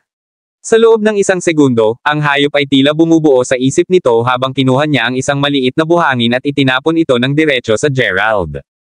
Habang si Gerald ay umiiwas sa pag-atake, ang hayop ay sumabog patungo sa Gia. Ang susunod na bagay na alam ni Gia, nakatayo na si Capra Nani sa harap niya. Talagang hindi inaasahan ni Gerald na maging matalino ang hayop na ito. Upang isipin na siya ay manipulahin sa pag-iisip na malapit na siyang salakayin siya kapag sa pagiging totoo, pupunta siya para kay Gia. Sa oras na natanto ni Gerald ang lahat ng ito, kapwa sina Gia at Meredith ay nakuha na ng hayop. Nakakakita na, si Gerald ay tumungo patungo sa Capra Nani bago itapon ang isang napakabilis na itim na bagay na diretso para sa kanyang dibdib. Gayunpaman, ang hayop ay hindi mukhang masyadong apektado at nagmadali na lumayo, na dinukot sina Gia at Meredith sa proseso. Gia! Sigaw ni Gerald, naramdaman ang clench ng kanyang puso habang pinapanood niya ang hayop na makatakas sa dilim ng gabi. Mula sa alam niya, ang hayop ay labis na uhaw sa dugo. Mayroon bang isang pagkakataon na mabubuhay sina Gia at Meredith matapos mahulog sa kanyang mga kamay? Ano ang dapat nating gawin? Si Gia at Meredith ay inalis. Sumigaw ng maraming mga mananaliksik na kinakabahan. Sa sandaling iyon, lumingon si Gerald upang tumingin sa Panginoon ng Disyerto na lumuhad pa rin bago lumakad papunta sa kanya at itinaas ang balbas na may isang solong kamay. Sagutin mo ako nito. Alam mo ba kung nasaan ang lair ng hayop? O kahit saan siya madalas? Tanong ni Gerald. Hindi ako sigurado, ano ang balak mong gawin? Mangyaring tandaan na ikaw ang nagalit sa Capra Nani sa unang lugar. Kapag nagagalit siya, ang kanyang hangarin na pumatay ng drastically ay tumataas. Panipi. Sumagot ang Panginoon ng Disyerto. Patayin mo, sabi mo. Kung iyon ang kaso, papatayin din kita. Panipi. Mangyaring huwag kumilos ng marumi, binata. Kalmayan mo ang iyong sarili. Yelled Professor Yale, tinangka na kalmado si Gerald. Pagkatapos nito, lumingon siya sa Panginoon ng Disyerto bago sabihin, Master ng Disyerto, nakita mo kung paano siya nakipaglaban sa hayop na iyon kanina. Malinaw niyang may kakayahang kumuha ng hayop at potensyal na patayin ito. Bukod, si Capra Nani ngayon ay may dalawang buhay na tao sa loob ng kanyang pagkakahawak. Hindi natin sila maiiwan upang mamatay. Kaya mangyaring maging maawain at sabihin sa amin kung nasaan ang hayop. Kung hindi man, walang tunay na pagkakataon na may save ang mga batang babae. Panipi. Panipi tuldok. Masasabi ko sa iyo kung nasaan ito, ngunit una, mangyaring sabihin sa kanya na ibagsak ako. Sumagot ang Panginoon ng Disyerto na kasalukuyang mas takot sa sobrang galit na hitsura ni Gerald. Naririnig iyon, sumimangot si Gerald bago itapon siya sa lupa. Kasunod nito, ang Panginoon ng Disyerto ay alikabok ang buhangin mula sa kanyang mga damit bago sabihin, maraming tao ang nagsasabi na hindi ka dapat magtungo patungo sa sinaunang mahusay na matatagpuan sa loob ng libong buhangin, ang mga tao ay ipinagbabawal na pumunta doon para sa isang kadahilanan. Pagkatapos ng lahat, ang sinumang magtungo doon ay tiyak na makakain ng buhay ni Caprenani. Dahil sa ugnayan na iyon, ipinapalagay ko na kung nasaan ang kanyang pugad. Sa kabila ng mga babala na huwag pumunta doon, walang tunay na nakakaalam kung saan ito matatagpuan. Walang sino man ang makumpirma kung saan namamalagi ito dahil walang sino mang pumasok na naging buhay ito. Panipi. Ang libong buhangin na sinabi mo. Bumulong si Gerald sa ilalim ng kanyang hininga. Sa pagtingin sa kanyang relo, pagkatapos ay lumingon siya upang hanapin ang malaking konstelasyon ng Dipper sa kalangitan ng gabi. Kapag nakuha niya ang kanyang mga bearings, sumigaw si Gerald, alam ko kung nasaan ito. Gamit nito, agad na nagsimulang tumakbo si Gerald sa isang tiyak na direksyon. Dahil ang libong Sandridge ay minarkahan sa mapa na ipinadala sa kanya ng mahiwagang tao, si Gerald ay hindi nahihirapan na hanapin kung nasaan ito.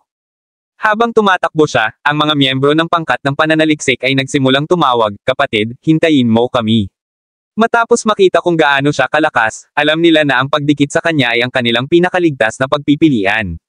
Sinusundan din nila siya dahil ito ay masyadong nakakatakot upang manatili sa kanilang kasalukuyang posisyon. Sa kanilang lahat ay nag-iisip ng higit pa o mas kaunti tungkol sa parehong bagay, lahat sila ay nagsimulang habulin si Gerald.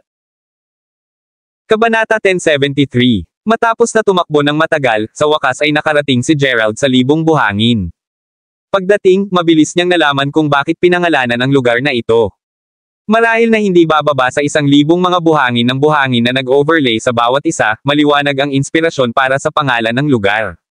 Gayunpaman, kahit na matapos na tumingin sa paligid ng ilang sandali, hindi pa rin niya mahahanap ang sinaunang balon na binanggit ng guro ng desert. Maya-maya pa ay lumipas pagkatapos ng paglalakad ng kaunti nang ang kanyang ilong ay pumili ng isang kakaibang amoy na nag-uudyok sa kanya na tumingin sa ibaba. Sa paanan niya ay isang pool ng dugo. Pag-squint ng kanyang mga mata, nakita niya na ang dugo ay may mga bakas ng madilim na berde sa loob nito. Iyon lamang ang sapat upang sabihin sa kanya na ang dugo ay kabilang sa hayop. Habang si Caprenani ay hindi pa nagreaksyon ng labis matapos na sinaktan ng Dawnbreaker ni Gerald ang kanyang dibdib, sigurado si Gerald na matagumpay niyang sinaktan ng hayop dahil dito nagdudulot ito ng malaking kakulangan sa ginhawa.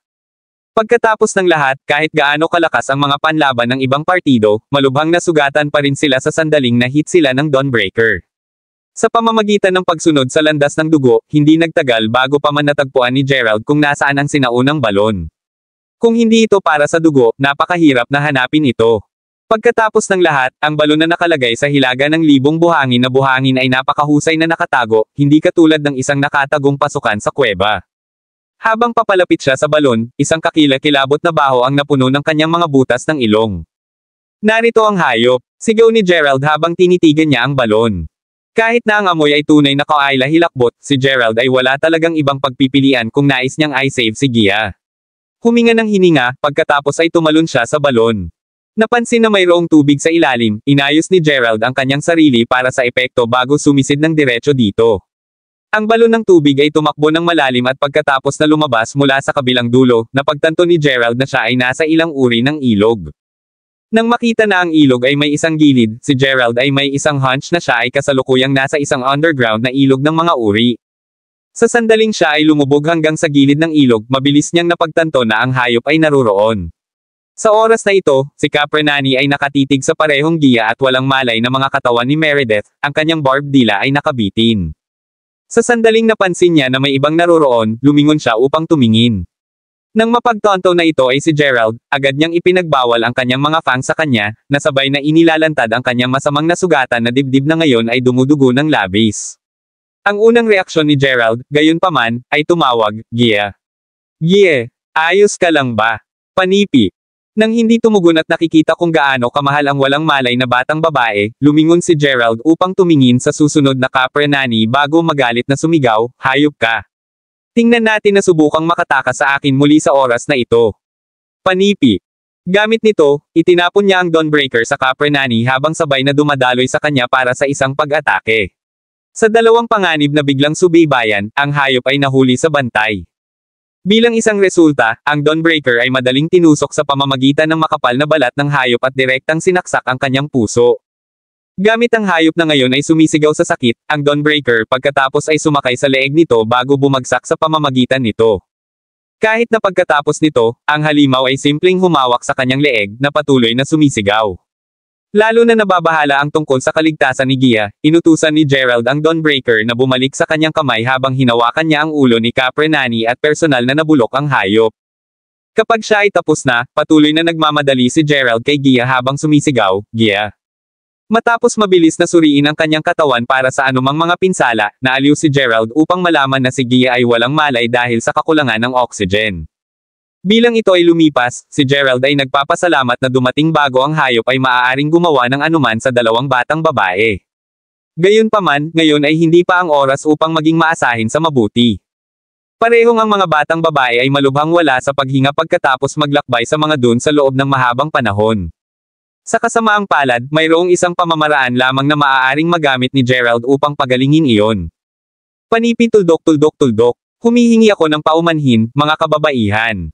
Ngunit kailangan kong gawin ito upang mailigtas ka. Muttered Gerald sa kanyang sarili habang nagsimula siyang magsagawa ng CPR sa Gia. Naturally, kailangan niyang gawin ang parehong para kay Meredith. Habang ayaw niyang gawin ito, ito lamang ang paraan upang mailigtas ang kanilang buhay. Makalipas ang 10 minuto mamaya nang hawak ni Gerald si Gia sa kanyang mga bisig.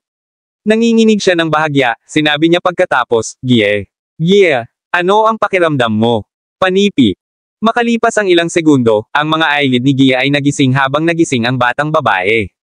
Panipi tuldok-tuldok-tuldok. Gerald, sabi ni Gia habang ang kanyang mga mata ay agad na lumawak. Habang siya ay kumapit sa kanyang braso ng mahigpit sa kawalan ng paniniwala, napagtanto mismo ni Gerald na itinapon niya ang kanyang maskara ng mas maaga dahil sa kung gaano siya nababalisa. Dahil doon, alam niya ngayon kung sino siya. Ay ito talaga, Gerald. Idinagdag ni Gia, ngayon ay nasa sabik na mukhang handa siyang sumabog. Tumanggi na bitawan ang kanyang braso, nagpatuloy siya, ako. Hindi ako nangangarap, ako ba? Upang isipin na sa wakas ay makikita kita muli, Gerald, alam mo ba na iniisip kita sa bawat solong araw sa iyong kawalan? Panipi. Mula sa kung gaano siya mahigpit na niyakap sa kanyang braso, halos parang nag-aalala siya na ito ay tunay na isang panaginip lamang, at mawawala siya muli sa sandaling pinakawalan niya ang kanyang pagkakahawak. Sa pag-unawa na, nadama ni Gerald ang isang talamak na sakit sa kanyang puso. Maaari lamang niyang pabayaan siya ng labis sa buhay na ito. Si Gerald ay hindi lamang makakasakit sa kanya pa kaysa rito. Maya-maya sa pagkawala ng kung ano ang gagawin, naisip niya sa kanyang sarili ng ilang sandali habang patuloy na kumapit si Gia sa kanyang braso. Maya-maya pa, nabuo niya ang isang nagulat na ekspresyon sa kanyang mukha bago sabihin, Miss. Natatakot ako na nagkakamali ka sa akin para sa ibang tao, ang pangalan ko ay hindi Gerald. Panipi. Kabanata 1074. Mga kasinungalingan. Hindi kita kailanman magkakamali para sa iba. Sumagot si Gia halos agad habang siya ay kumapit sa mas magaan habang pinupunasan ang luha sa kanyang mukha gamit ang kanyang libreng kamay. Miss, ang pangalan ko ay Zadrian. Talagang wala akong ideya kung sino ang taong ito. Maaari ba siyang maging taong nagdala sa iyo na nabanggit mo dati? Mukha ba akong katulad sa kanya? Tanong ni Gerald sa isang walang malasakit na tono. Si Gerald ay maraming oras upang maisigawa ang mukha ng kanyang poker mula nang siya ay ginagawa ito mula sa sandaling una siyang bumagsak sa Gia sa araw na iyon. Matapos tingnan kung gaano kalubha ang kanyang pagpapahayag, dahan-daang sinimulan niyang pakiramdam na siya ay tunay na hindi pamilyar sa kakaibang tao. Ano pa, ang kanyang tinig ay naiiba sa Gerald na kilala niya. Ang Gerald Gia ay nahulog para sa halip manipis, tahimik, at may patas na balat. Habang ang tao bago siya ay kahawig sa kanya ng maraming, siya ay mas muscular, mas malakas, at bahagyang tanner kaysa kay Gerald. Gayunpaman, maaari bang dalawang tao na naninirahan sa parehong planeta ay tunay na mukhang magkapareho? Panipi tuldok-tuldok-tuldok. Well, oo. Pareho kayong kahawig sa bawat isa, sigurado ka bang hindi ka nagsisinungaling sa akin? Tanong ni Gia. Muli, ang pangalan ko ay Zadrian, at hindi ko alam ang anumang Gerald, lalo na hindi isa na katulad ko. Gayunpaman, mula sa kung gaano ka nagulat na lumitaw ka, sa palagay ko dapat talaga siyang magmukhang kanya, ha? Panipi. Mga ad sa pamamagitan ng Pop Future. Tunay na ginagawa mo, sagot ni Gia na may tumango. Gayunpaman, pagkatapos ng pagtingin sa iyo ng ilang sandali, napansin ko ang ilang mga pagkakaiba sa pagitan mo at sa kanya. Para sa isa, si Gerald ay medyo mahina at marahil kahit saan malapit sa iyo. Bukod doon, hindi siya kasanayang tulad mo, anuman, ikaw ba ang nagligtas sa amin, Big Brother? Tanong ni Gia habang pinunasan niya ang natitirang luha sa kanyang mukha, ang kanyang bahagyang pagkabigo ay sumasalamin sa kanyang mga mata. Sa wakas ay nakumbinsi niya ang kanyang sarili na ang tunay na ito ay hindi Gerald. Kahit na pareho silang mukhang magkapareho, walang paraan na si Gerald ay maaaring maging malakas at may kasanayan sa loob lamang ng isang taon. Kaya't hindi ito sa kanya pagkatapos ng lahat. Sa katunayan, matapos makuha ng hayop pareho kayo at ang iyong kaibigan, sinunod ko ito. Sa kabutihang palad, iniligtas kita sa oras. Kung saan, nais kong makita ang isang larawan ng Gerald na ito sa sandaling wala na tayo sa lugar na ito, kahit na ako ay mausisa kung gaano tayo katulad ngayon. Sagot ni Gerald. Tama. Sabi ni Gia habang patuloy siyang nakatitig kay Gerald sa hindi paniniwala. Kahit na kumbinsido ang kanyang isip na hindi siya si Gerald, ang kanyang gut ay nagsasabi sa kanya kung hindi man. Sa huli, pinili niya ang kanyang pagkamakatuwiran sa kanyang damdamin dahil tunay na hindi siya pamilyar kaysa sa hindi ngayon. Sa sandaling iyon, dahan-daang nagising si Meredith. Nakikita iyon, agad na suportado siya ni Gia habang tinatanong, sigurado ka ba, Meredith? Mabuti ako, nagkaroon lang ako ng isang kakaibang panaginip kanina, sagot ni Meredith habang kiniskis niya ang likuran ng kanyang ulo. Isang kakaibang panaginip.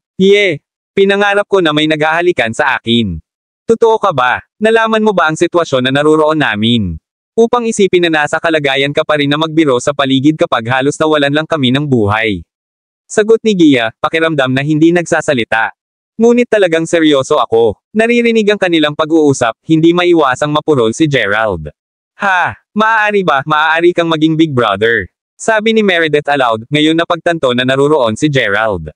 Masaya na nagulat, nanlaki ang kanyang mga mata at agad na naging pula ang mukha habang nahihiya siyang nakatitig kay Gerald na may isang medyo hanggal na ekspresyon. Bago ito, paminsan-minsan ay nagtaka siya kung ano ang hitsura niya. Pagkatapos ng lahat, sino ang sasabihin na hindi siya maaaring maging isang matandang tiyuhin? Ngayon na ang kanyang maskara ay naka-off, gayunpaman, si Meredith ay tunay na hindi inaasahan na siya ay gwapo. Ang panunood habang ang batang babae ay huminga ng labis, sumagot lang si Gerald, sa katunayan ako. Maaari mo akong tawaging Zadrian. Panipi. Salamat sa pag-save sa amin, Zadrian. Sabi ni Meredith habang patuloy siyang nakatitig sa kanya. Si Gia mismo ay nakatitig din kay Gerald sa buong oras na ito. Kapag siya ay namula kanina, hindi niya maiwasang maramdaman na kahit na ang kanyang pamumula ay kahawig ni Gerald. Hindi na kailangang pasalamatan ako. Hindi alintana, maaaring mayroon pa ring iba pang mga hayop o monsters na malapit sa malapit, kaya't gawin mo silang dalawa sa kaligtasan muna. Sagot ni Gerald habang tumayo siya bago mag-scan sa kanilang kapaligiran. Tumahimik siya nang makita kung ano ang tila malabong mga balangkas ng isang pintuan ng bato na bahagyang nakatago sa likod ng ilang mga bato. Ay parang isang gate ng bato sa inyong mga batang babae. Ginagawa. Sagot ni Gia, tumanggo sa kasunduan matapos tumingin sa direksyon ni Gerald. Kabanata 1075. Well, ang tanging paraan upang malaman ay sa pamamagitan ng pagsisikap na itulak ito ng bukas, di ba? Dagdag pa ni Meredith. Sa katunayan, habang ginagawa ko ito, dapat kang bumalik ng kaunti ang mga batang babae.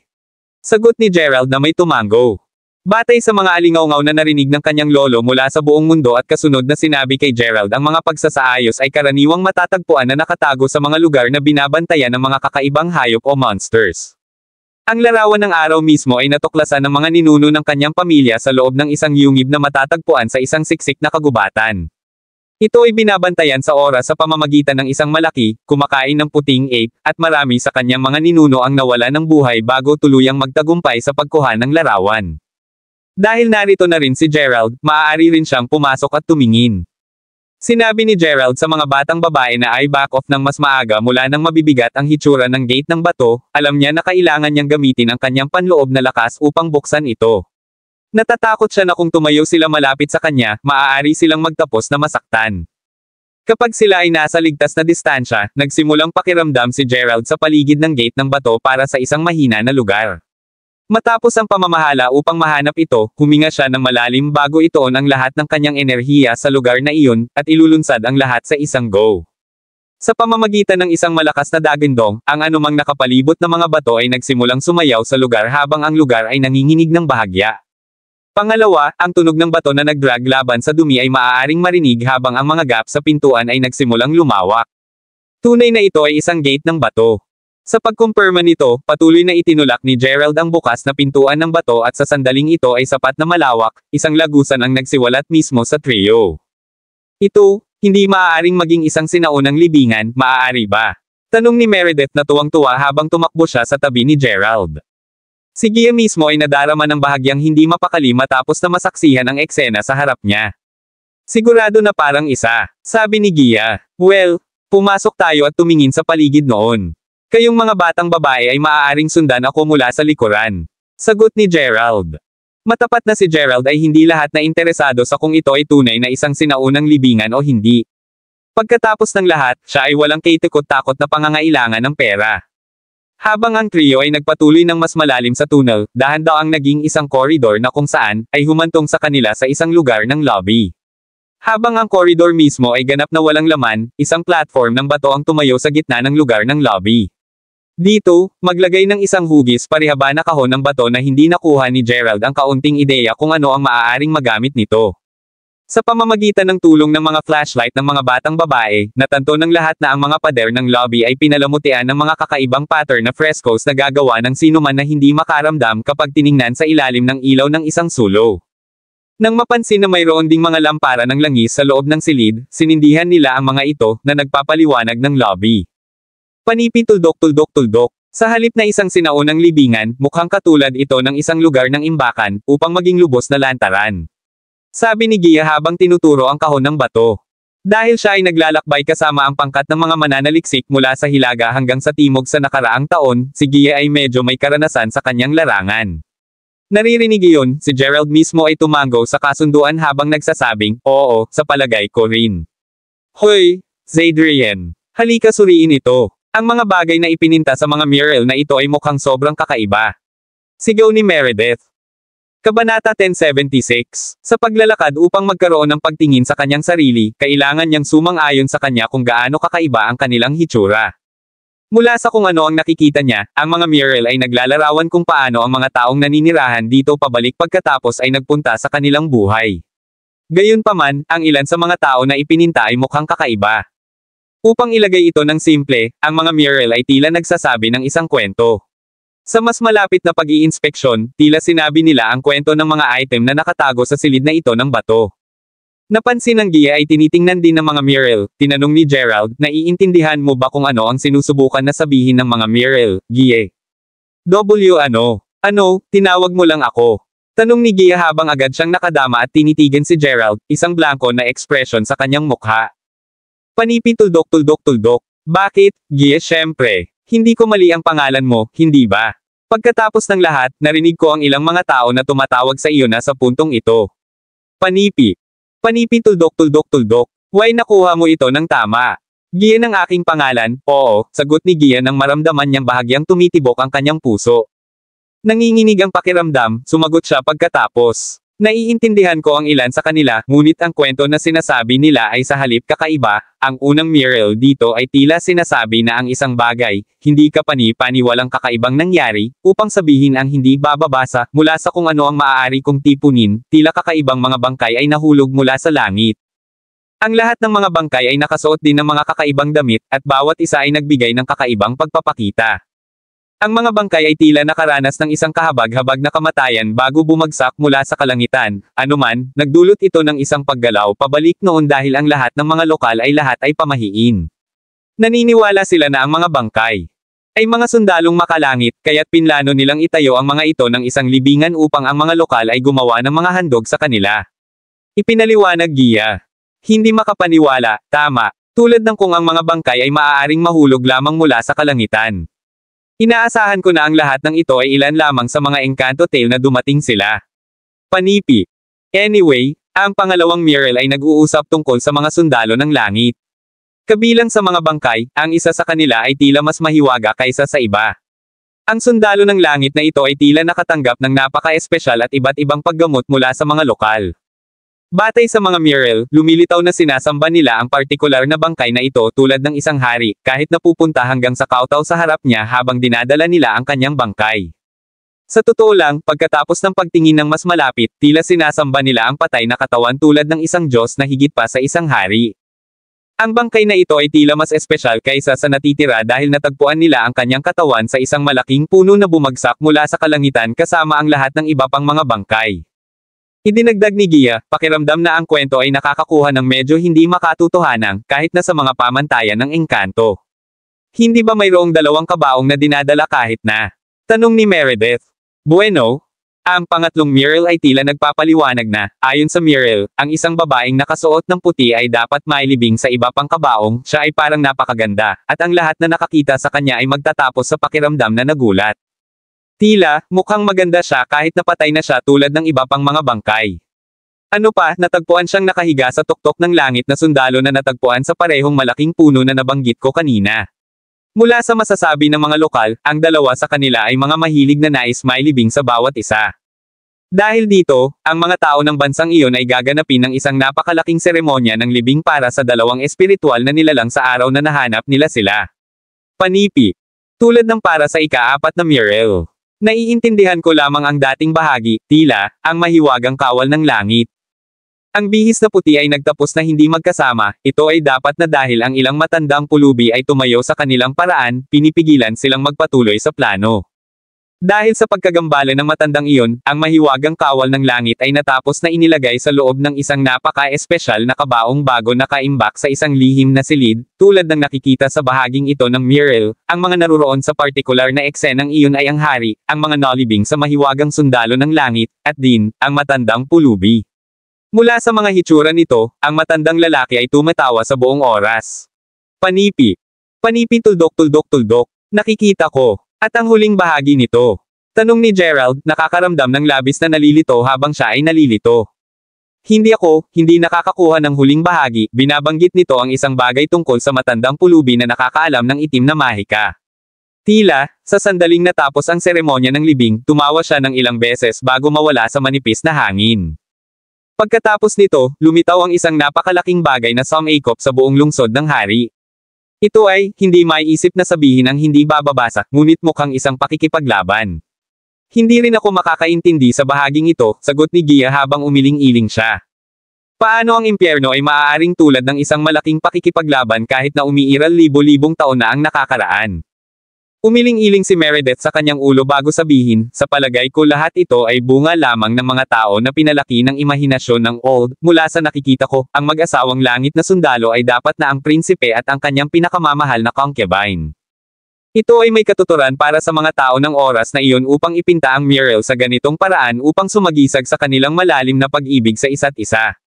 Ano pa, ipinapaliwanag din ng teorya ng prinsipe kung bakit ang lahat sa mga mural ay yumuko sa kanya. Siya ay isang marangal pagkatapos ng lahat. Tulad ng para sa mga bangkay na nahulog mula sa kalangitan. Ipinapalagay ko na sila ang mga personal na sundalo ng prinsipe. Dahil ang mga bansa sa mga rehiyon ng kanluran ay patuloy na nakikipagdigma noong nakaraan, maaaring mamatay ang prinsipe habang pinamumunuan ang kanyang mga sundalo sa labanan. Panipi. Ang pakikinig sa teorya ni Meredith, hindi maiwasang tumawa si Gia bago sabihin, kahit na ang kwento ng pag-ibig na iyong napunta sa tunog ay medyo hindi makatotohanan, makatuwiran pa rin ito, sa isang paraan. Hindi bababasa, ito ay pinakamarami. Logical na conclusion na karating kami. Hulaan ko ang karamihan sa sinabi mo ay tama. Panipi. Pa rin, ang mga sinaunang tao ay dapat magkaroon ng talagang kamangha-manghang imahinasyon para sa kanila upang gumuhit kahit isang napakalaking pakikipaglaban libo-libong taon na ang nakalilipas. Shine sa Gerald nang hindi inilalagay ang labis na pag-iisip dito. Matapos sabihin iyon, lumingon siya upang tingnan ang platform ng bato bago idagdag, kaya, ang item na nakatago sa loob ng kahon ng bato na iyon ay dapat na sandata na dinala ng langit na kawal, di ba? Sabi ni Gerald habang malumanay na hinawakan niya ang kahon ng bato. Sa kabutihang palad, madali niyang mabuksan ang kahon ng bato. Kabanata 1077. Habang ang alikabok ay lumipad mismo sa mukha ni Gerald, kapwa sina Meredith at Gia ay lumakad papunta sa kanya sa sandaling ang alikabok ay naayos na dahil sa pagsilip din sa kahon. Sa loob, maglatag ng isang mahaba, alikabok na taybak. Sa kabila ng Amerikana ng alikabok dito, hindi iyon sapat upang itago ang napakatalino na gleam ng taybak. Ito ay napaka-makintab sa katunayan, na ang lahat ng tatlo sa kanila ay nadama na kahit na ang mga taong nakakita nito mula sa malayo ay makaramdam ng mga shivers na tumatakbo ang kanilang mga spine sa sandaling nakita nila ang shin ng taybak. Panipi tuldok. Sa kabila ng pagiging libo-libong taong gulang, ang taybak ay mukhang medyo matalim. Sabi ni Meredith habang sinubukan niyang kunin ang tayback ng isang ngiti. Si Gia mismo na hindi mukhang partikular na interesado sa tayback ay bumalik upang tumingin sa mga mural. Heavy. Napukaw si Meredith habang patuloy siyang nagtatangkang itaas ang tayback. Ito ay halos naramdaman na parang ang tayback ay natigil sa ilalim ng kahon ng bato. Hayaan mo akong subukan, sabi ni Gerald nang maabot niya ang hilahin ng tayback. Nag-a-apply ng kaunting lakas, madaling iangat ni Gerald ang tayback ng madali. Hindi talaga ito mabigat. Idinagdag ni Gerald na may isang chuckle habang inalog niya ang kanyang pulso upang iling ang alikabok sa tayback. Habang hindi ito mukhang partikular na espesyal, tulad ng sinabi ni Meredith, ang tayback ay tila matalim. Sa mas malapit na pag-iinspeksyon, ang salitang light vein ay na-etch dito, at hindi makakatulong si Gerald ngunit pakiramdam na ang tayback ay medyo espesyal sa kabila ng makamundong hitsura nito. Maaari ba, ang light vein ay maging isang mahiwagang artifact din? Muttered Gerald sa kanyang sarili sa sorpresa. Habang iyon ang kanyang pag-aakala, hindi niya mahanap ang anumang tunay na espiritual na bakas sa sandata. Hindi alintana, nasasabik pa rin siya sa kanyang nahanap. Ang katotohanan na natutunan na niya ang tatlong mga gumagalaw na estilo ng longsword mula sa Dawnbreaker ay mas mahusay na makahanap. Nagkataon o hindi, mayroon na siyang perpektong bagong sandata upang mapaunlakan ang kanyang mga kasanayan. Hey! Pareho kayong, tingnan mo ito. Tila may isang bagay sa mural na ito. Tinawag na Gia sa labas ng asol. Oh, itigil ang pagtingin sa pantasya na mural na iyon, Gia. Bakit hindi ka lumapit at tingnan kung ang tayback na ito ay may halaga ng pananalapi? Sagot ni Meredith. Hindi mo maintindihan. Matapos maghanap ng kaunti ng mas malapit sa huling bahagi ng mural, hindi ko akalain na ang lahat ng ito ay mahigpit na pantasya pa. Halika na lang at tumingin na. Sabi ni Gia habang itinuturo niya ang ikalawang kalahati ng mural. Kung naiisip mo lang na ang napakalaking gusaling ito na ang mga sinaunang ipininta ay isang pakikipaglaban na maaaring lumipad, kung gayon ang lahat ay nagsisimula na magkaroon ng kahulugan. Malapit sa pagtatapos ng mural, ipinakita na sa gabi bago ang libing ng mga sundalo ng langit, lumitaw ang napakalaking pakikipaglaban na ito at kinuha ang 300 mga kabataang lalaki at kababaihan. Tingnan ng hari at ang iba pa na nakayuko doon. Hindi ba nila nakikita ang mga ito? At pagkatapos ay sa susunod na panel, biglang nawala ang pakikipaglaban. Panipi. Alalahanin, gayunpaman, na habang ang lahat ay nakaluhod, tinitiyak ng mural na ay highlight ang mukha ng matandang pulubi. Kabilang sa lahat ng mga ipininta na tao, tanging ang pulubi ay humawak ng mataas na mukha habang naglalarawan ng isang pangit na ngiti. Tiyaking siniguro ng mga sinaunang tao na parang sinusubukan niyang itago ang kanyang nakangiting ngiti. Hindi ba mas nakakaintindi ang lahat ngayon sa pamamagitan ng pagtingin sa ganitong paraan? Ipinaliwanag Gia. Hahaha. Tiyak na mayroon kang isang aktibong imahinasyon, Gia. Hindi nakakagulat na tinanggap ka ni Professor Yale bilang kanyang mag-aaral. Gia, ang mural ay ipininta tulad ng, libo-libong taon na ang nakalilipas. Tuwing ito, ang tagal ng oras ay kailangang maging sinaunang. Sa pag-iisip, paano maaaring magkaroon ng kahulugan ang iyong teorya? Battleship. Babae, kung ang mga sinaunang tao ay tunay na iginuhit ang lahat ng ito ng eksakto tulad ng naisip mo, pagkatapos ay kailangan kong sabihin, ang kanilang imahinasyon ay talagang iba pa. Sagot ni Meredith. Alam kong tunog ito ng mga bonkers ngunit ang mural na ito ay nagbibigay sa akin ng isang napakakakaibang pakiramdam. Sabi ni Gia. Hindi ka nag-iisa doon. Sagot ni Gerald habang nakatitig din siya sa mural. Naririnig iyon, lumingon si Gia upang tumingin kay Gerald bago kumislap ng isang ngiti. Hindi komportable sa pamamagitan ng paraan na sina Gerald at Gia ay nakatingin sa isa't isa, agad na tumayo si Meredith sa pagitan nila bago magtanong, nagsasalita kung saan, Gia, nasaan ang bangkay ng batang babae na inilipat sa puti. Iyon, ay hindi nakasaad sa mural, sa kasamaang palad, ang mural lamang ang nagsasabi na pareho silang nahiwalay. Hindi alintana, sa palagay mo ba ang lahat ng ito ay isang pantasya lamang na mayroon ang mga sinaunang tao, Zadrian? Tanong ni Gia habang tinitingnan niya si Gerald. Bago pa man tumugon si Gerald, ginambala siya ni Meredith sa pamamagitan ng pagsasabi, alam mo, bakit hindi natin ito tatalakayin sa sandaling umalis na tayo sa lugar na ito? Ito ay nakakaramdam ng isang maliit na mahirap na huminga dito, hindi mo ba iniisip, Zadrian? Bakit hindi mo muna tayo mailalabas dito? Panipi. Sumang-ayon. Sagot ni Gerald na may tumango. Kabanata 1078. Sa oras na ang lahat ng tatlo sa kanila ay lumabas mula sa sinaunang balon, huli na ng gabi at ang buwan ay mataas sa kalangitan. Pagkatapos ay pinangunahan ni Gerald ang dalawang batang babae na bumalik sa dilapidated na gusali. Pagdating doon, nakita nila na ang karamihan ng mga tao ay muling nag-regroup muli. Kailanman nandoon si Professor Yale at ang iba pang mga mananaliksik. Nauna na silang bumalik sa gusali sa sandaling napagtanto nila na walang paraan na makakaabiso sila kay Gerald. Bukod sa dalawang pagkamatay, ang tanging ibang tao na nasugatan ay si Win, at siya ay naghihirap din sa isang mataas na lagnat. Kahit na ang iba ay gumawa ng maayos, ang lahat ng mga ito ay pantay na nakakaramdam ng hindi mapakali sa takot. Ngayon na si Gerald ay narito, gayunpaman, ang lahat ng mga ito ay sa wakas ay makapagpahinga ng medyo madali pagkatapos na dumaan sa ngayon. Habang nagpahinga ang iba, si Gerald mismo ay nanatiling gising. Matapos ang pag-iilaw ng isang apoy, patuloy siyang nagbabantay sa iba habang tinitiyak na ihagis ang kahoy na panggatong sa mainit na apoy paminsan-minsan. Si Meredith at Gia, sa kabilang banda, ay nanatiling gising din. Pareho silang mga mata ay sumilip habang patuloy silang nakatitig kay Gerald na kasalukuyang nakaupo sa tabi ng pasukan sa loob ng kaunting oras. Sa ilalim ng ilaw ng buwan, ang kanyang matangkad at kalamnan na silweta ay nagbigay sa kanila ng pakiramdam ng kapayapaan at seguridad. Nang maglaon, gamulong si Meredith sa kanyang tagiliran upang tumingin kay Gia bago bamulong, hindi ka rin natutulog, Gia. Hindi naman, bulong ni Gia pabalik. Sabihin mo, mula nang magising kami sa pugad ng halimaw na iyon, napansin ko na palagi kang nakatitig sa Zadrian, gusto mo ba siya? Tanong ni Meredith, bahagyang paninibugho na sumasalamin sa kanyang tinig. Hindi. Siyempre hindi, sagot ni Gia. Pagkatapos ng lahat, ang taong nagustuhan niya ay alam ni na Gerald at Gia sa isang katotohanan na hindi niya malilimutan siya sa natitirang bahagi ng kanyang buhay. Habang totoo na ang Zadrian at Gerald ay mukhang katulad, si Zadrian ay hindi ang taong tunay na mahal niya. Hindi bababa sa iyo ng patuloy na paalalahanan ni Gia sa kanyang sarili. Gayunpaman, hindi maitatanggi ni Gia na hindi niya maalis ang kanyang mga mata. Parehong Zadrian at Gerald ay talagang mukhang katulad din. Tingnan, tinitigan ko lang siya ng marami dahil mukhang katulad niya si Gerald. Idinagdag ni Gia sa isang malambot na tono.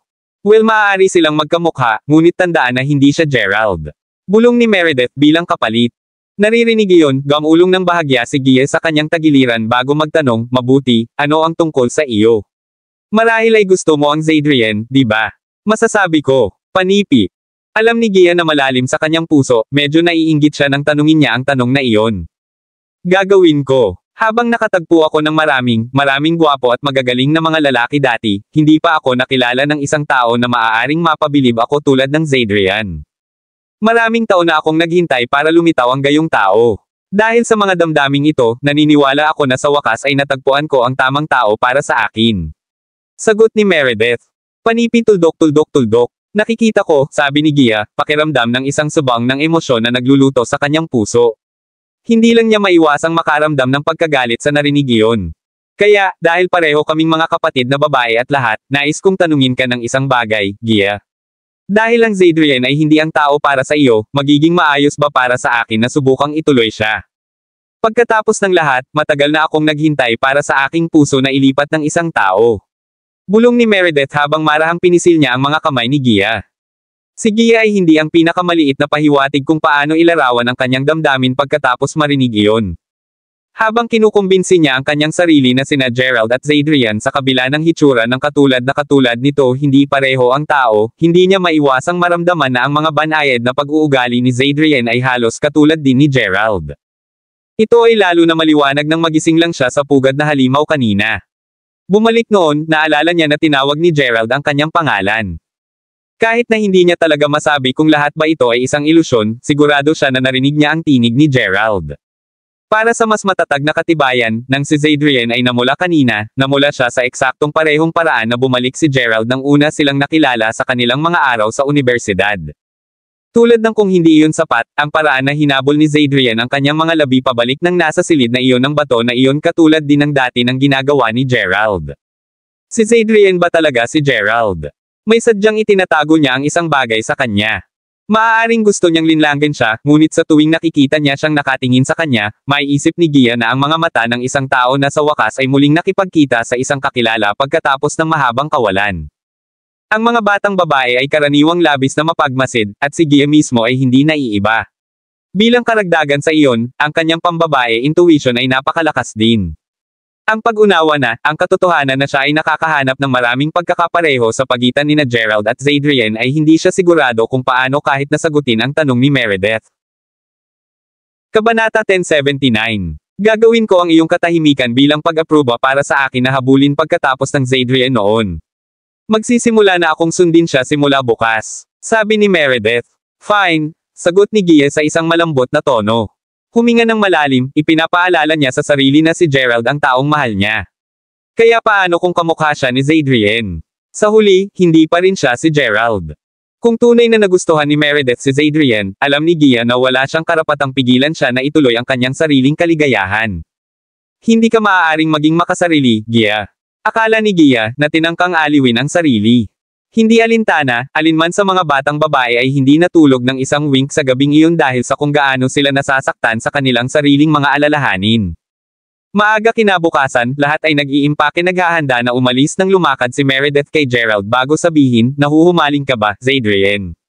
Mayroon akong tubig sa akin kung nais mo. Panipi. Naririnig iyon, ang unang tugon ni Gerald ay ang pagsilip sa Gia sa sulok ng kanyang mga mata. Napagtanto na si Gia mismo ay lihim na nakatitig sa kanya, lumingon si Gerald kay Meredith, kumikislap ng isang banayad ng ngiti bago sumagot, sigurado, bakit hindi? Medyo nauuhaw ako ngayon. Panipi. Hehe. Dahil nakatuon ka sa pag-save at pagprotekta sa amin kagabi, marahil ay hindi ka nakakakuha ng sapat na pahinga. Kaya uminom ka upang matiyak na hindi ka masyadong nag-aalis ng tubig. Sabi ni Meredith habang ngumiti siya pabalik. Kumuha ng isang paghigop ng tubig, sinabi ni Gerald, Bakit matamis ang tubig? Panipi. Ha, sweet. Paano ito magiging? Sagot ni Meredith, nagulat. Gayunpaman, mabilis siyang nahuli sa kung ano ang ipinapahiwatig niya. Kapag ginawa niya, hindi niya maiwasang mapurol habang idinagdag niya, oh, halika, Zadrian. Ngayon mo lang ako tinutokso. Panipi. Habang ang dalawa sa kanila ay nagpatuloy sa pag-playfully, si Gia na nakatayo pa rin sa gilid ay hindi makakatulong ngunit mahigpit na clench ang kanyang mga kamao. Hindi rin niya sigurado kung anong ekspresyon ang gagawin, maliwanag sa pamamagitan ng kung paano niya paminsan-minsan ay pinupukaw ang kanyang mukha. Sa kanyang isipan, nagtaka siya kung tunay na binababa niya ang lahat. Marahil ay tunay na isang perpektong tugma ang Meredith at Zadrian. Sa pamamagitan lamang ng pagtingin sa kanila, masasabi niya kung gaano kaganda ang hitsura nila. Kahit na umalis sa gusali, nakita ni Gia na paminsan-minsan ay natapos si Gerald na nakikipag-chat kay Meredith habang nagpapatuloy sila sa kanilang paglalakbay. Si Gerald, syempre, ay sadyang ginagawa ang lahat ng ito sa harap ng Gia. Dahil alam niya na imposible para sa isang relasyon na mamulaklak sa pagitan nila pa rin walang anuman kung siya ay Gerald o Zadrian sa kanya sa pamamagitan ng pakikipag-ugnay kay Meredith, inaasahan niya na si Gia ay susuko at kalimutan na ang lahat tungkol sa kanya at subukang magsimula ng isang bagong relasyon. Ano pa, walang paraan na bumalik si Gerald sa kanyang nakaraang buhay pa rin matapos ang lahat ng nangyari.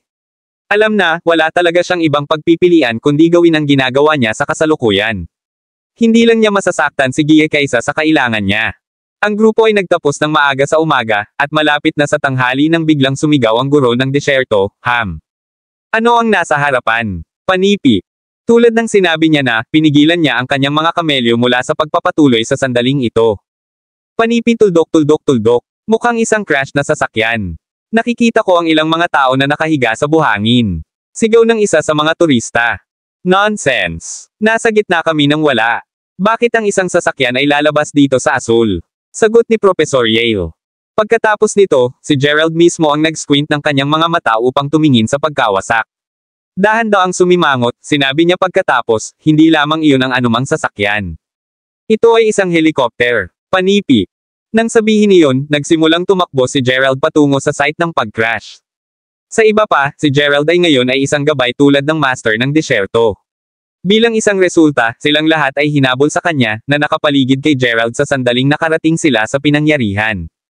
Ngayon malapit sa pagkawasak ng helikopter, ang lahat ay makakakita ng ilang mga bahagi ng sasakyan na nakakalat sa buong lugar.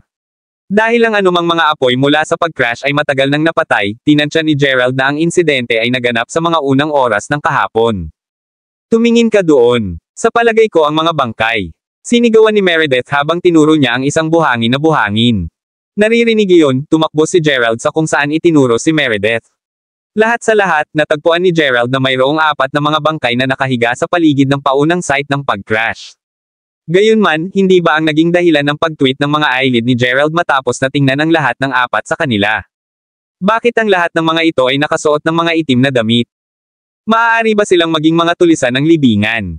Alam mo, tulad ng mga karaniwang ipinapakita nila sa mga drama sa pelikula at telebisyon. Bakit pa sila magbihis ng ganito? Panipi. Habang sinimulang talakayin ng iba ang kasalukuyang sitwasyon sa kanilang sarili sa pagitan ng mga gulps na puno ng pag-aalala, walang nakapansin sa pagkabigla sa mukha ni Gerald. Ang pagsuri para sa lahat ng apat na paghinga ng mga kalalakihan para lamang sa dobleng sukatan kinumpirma ni Edgar na lahat ng apat sa kanila ay namatay habang naisip niya sa kanyang sarili, paano ito nangyari? Bakit pa sila narito sa unang lugar? Kudlit. Kabanata 1080. Ang mga katawan ay hindi kabilang sa sinuman. Ang mga bangkay ay lahat ng kanyang mga kapatid mula sa kaluluwa ng kaluluwa. Si Gerald ay mayroon ng masamang pakiramdam nang mas maaga nang makita niya kung paano pamilyar ang tinitingnan ng helikopter. Matapos malaman na tama ang kanyang pag-aakala, hindi maiwasang makaramdam si Gerald. Pagkatapos ng lahat, ang mga mula sa kaluluwa ng kaluluwa ay mahalagang bahagi din ng pamilyang Crawford. Mula sa mga hitsura nito, dapat na sila ay dumating sa disyerto upang hanapin siya. Nalaman ni Gerald na ang mga helikopter mula sa lugar ng kaluluwa ay espesyal na idinisenyo upang maging malapit na imposible sa pag-crash. Sa pagtingin sa lahat ng maraming mga lugar ng spilled gasolina na nagdilim sa buhangin, gayunpaman, maliwanag na kung paano nakuha ng salarin ang helikopter na mag-crash sa unang lugar. Gayunpaman, sino ang maaaring pumatay? Matapos maingat na suriin ang bawat isa sa apat na mga bangkay, sa wakas ay natagpuan niya ang isang palatandaan sa isa sa kanila. Ang taong ito, lalo na, ay pinamamahalaang mag-crawl ng malayo sa helikopter matapos itong bumagsak. Tiyak na si Gerald na siya ay gumapang dahil mayroong isang malabong landas sa kanya na kinaladkad ang kanyang katawan sa tabi ng buhangin bago mamatay. Ang pag-angat ng balabal ng bangkay, agad na nakita ni Gerald ang isang palad sa kanyang dibdib. Ang taong ito ay hindi namatay mula sa pag-crash ng helikopter, siya ay pinatay matapos itong mag-crash. Nagulat sa kanyang pagtuklas, binulong ni Gerald, ang palm print na ito. Dahil ang mga tao mula sa palasyo ng kaluluwa ay lahat ng mga kampyon, ang mga ordinaryong tao ay tiyak na hindi mapapatay sila. Tanging ang mga tao na mas malakas kaysa sa siya ay magagawa ang gawa. Sa madaling salita, ang mamamatay tao ay kailangang maging isang mahusay na Panginoon. Dahil ang pagprint ng palad sa dibdib ay nasa kaliwang palad, hindi mahirap para kay Gerald na magkasama ang 2 at 2. Ang isang kaliwang mahusay na master, ito ay maaaring maging gawain ni Christopher Moldel. Sa pag-iisip nito, agad na pinataas ni Gerald ang kanyang pagbabantay. Siyempre ito ang matandang iyon. Personal na nasaksihan ni Gerald si Christopher na bumagsak sa kanyang helikopter. Tanging siya ay may kakayahang gumawa ng tulad ng isang nakakapinsalang krimen. Maaari bang habulin siya ni Christopher dito? Habang si Gerald ngayon ay may kapangyarihan ng Dawnbreaker, alam niya na malayo pa siya sa pagkakaroon ng pakikitungo sa isang tulad ni Christopher. Hindi alintana kung ano ang isang ganap na B*****. Upang isipin na ang matandang iyon ay nais na makunan siya ng sobra. Panipi tuldok. Sigurado ka ba, G. Zadrian? Maaari mo bang malaman ang mga taong ito? Tanong ni Professor Yale sa sandaling nakita niya kung gaano kalubha ang ekspresyon ni Gerald. Panipi tuldok. Ginagawa ko, sagot ni Gerald na may tumango. Nakikita ko, ito ay isang awa na kailangan nilang mamatay sa isang aksidenteng pang-aerial na tulad nito, sabi ng profesor habang siya ay nagbuntong hininga. Oh, hindi lamang ito aksidente. Pinatay sila. Ipinahayag na si Gerald habang siya ay tumayo. Sa sandaling narinig ng iba, ang iba pang mga miyembro ng pangkat ay nagsimulang magpanik. Murdered. Sino ang maaaring maging napakalakas na gawin ang ganoong bagay? Tanong ng isa sa mga turista. Natatakot ako na hindi ko magagawang buod ang buong sitwasyon sa isang pangungusap o 2. Hindi alintana, ang mamamatay tao ay sumunod sa akin. Dahil dito, naniniwala ako na magiging pinakamatalino para sa atin na maghiwalay ng mga landas mula ngayon. Professor Yale, hanggang sa umalis ka sa disyerto, kailangan mong tiyakin na ang lahat ay maingat sa lahat ng kanilang ginagawa. Sagot ni Gerald na may solemn na pagtingin sa kanyang mukha. Mula sa natutunan ni Gerald mula sa karakter ni Christopher, hindi papayagan ng matanda ang sinuman na manatiling buhay hanggat nakarating sila sa daan ni Gerald. Sa napakaraming tao sa loob ng pangkat na iyon, talagang ayaw ni Gerald na maging dahilan ng lahat ng mga ito ay nakakasama. Lalo na ito para kay Gia. Nang marinig iyon, ang mga mata ni Meredith ay lumaki ng bahagya habang tinanong niya, ay, aalis ka na ba ngayon, Zadrian? Hindi ka na naglalakbay sa amin. Panipi. Oo, kailangan kong. Ang pagsunod sa akin ay magre-resulta lamang sa inyong lahat na masaktan. Sagot ni Gerald. Sa sandaling iyon, may naisip siya. Pagkuha ng mapa ng disyerto mula sa kanyang bulsa, ginamit niya ang kanyang lihim na panloob na kapangyarihan at puro mahirap sa imahe ng walang hanggang kabaong. Kahit papaano, pinamamahalaang niyang burahin ang lokasyon ng walang hanggang kabaong mula sa mapa. Kasunod nito, tila nag-isip siya ng kaunti bago maglakad papunta sa giya na nakatitig sa kanya sa buong oras na ito kasama ang mapa sa kamay. Panipi tuldok. Dito, kunin ang mapa na ito. Gamitin ito kung nais mong lubusang magsaliksik sa disyerto na ito. Sigurado ako na ito ay isang malaking tulong sa inyong dalawa sa mga tuntunin ng trabaho. Kung kinakailangan, makakatulong din ito sa iyo na makuha ang iyong mga bearings at tulungan kayong lahat na iwanan ang lugar na ito. Sabi ni Gerald habang tumingin siya ng diretso sa kanyang mga mata habang ibinibigay ang mapa sa kanya. Si Gia mismo ay bahagyang natigilan, ngunit hindi dahil sa sinabi niya. Sa halip, ito ay dahil sa paraan na siya ay kasalukuyang nakatingin sa kanyang tunay na nadama na nakapagpapaalaala sa kung paano karaniwang ginawa ni Gerald. Ikaw ay isang mabuting batang babae, kaya palaging protektahan ang iyong sarili hanggang sa makahanap ka ng isang angkop na tao upang maprotektahan ka. Naaalala ko na sinasabi mo na marami akong katulad na taong ito ng Gerald, pagkatapos makinig sa kung ano ang dapat mong sabihin tungkol sa kanya, naniniwala ako na naramdaman ni Gerald ang parehong paraan tulad ng ginagawa mo. Hindi alintana, inaasahan kong mabubuhay ka ng isang masaya at mapalad na buhay, dagdag ni Gerald habang malumanay na inilagay niya ang mapa sa kanyang kamay. Habang mabilis na lumaki ang paghinga ni Gia, lumingon si Gerald upang tumingin kay Meredith at matapos na bigyan siya ng tumango, umikot siya bago sabihin, well, oras na upang pumunta sa aming hiwalay na mga paraan noon, lahat. Mag-ingat, panipi. Gamit nito, nagsimula siyang maglakad, iniwan sila. Maraming salamat mga ka-master sa walang sawang pagsusubaybay, isang like, share, and subscribe naman dyan mga ka-master. Abangan ang susunod pang mga kabanata.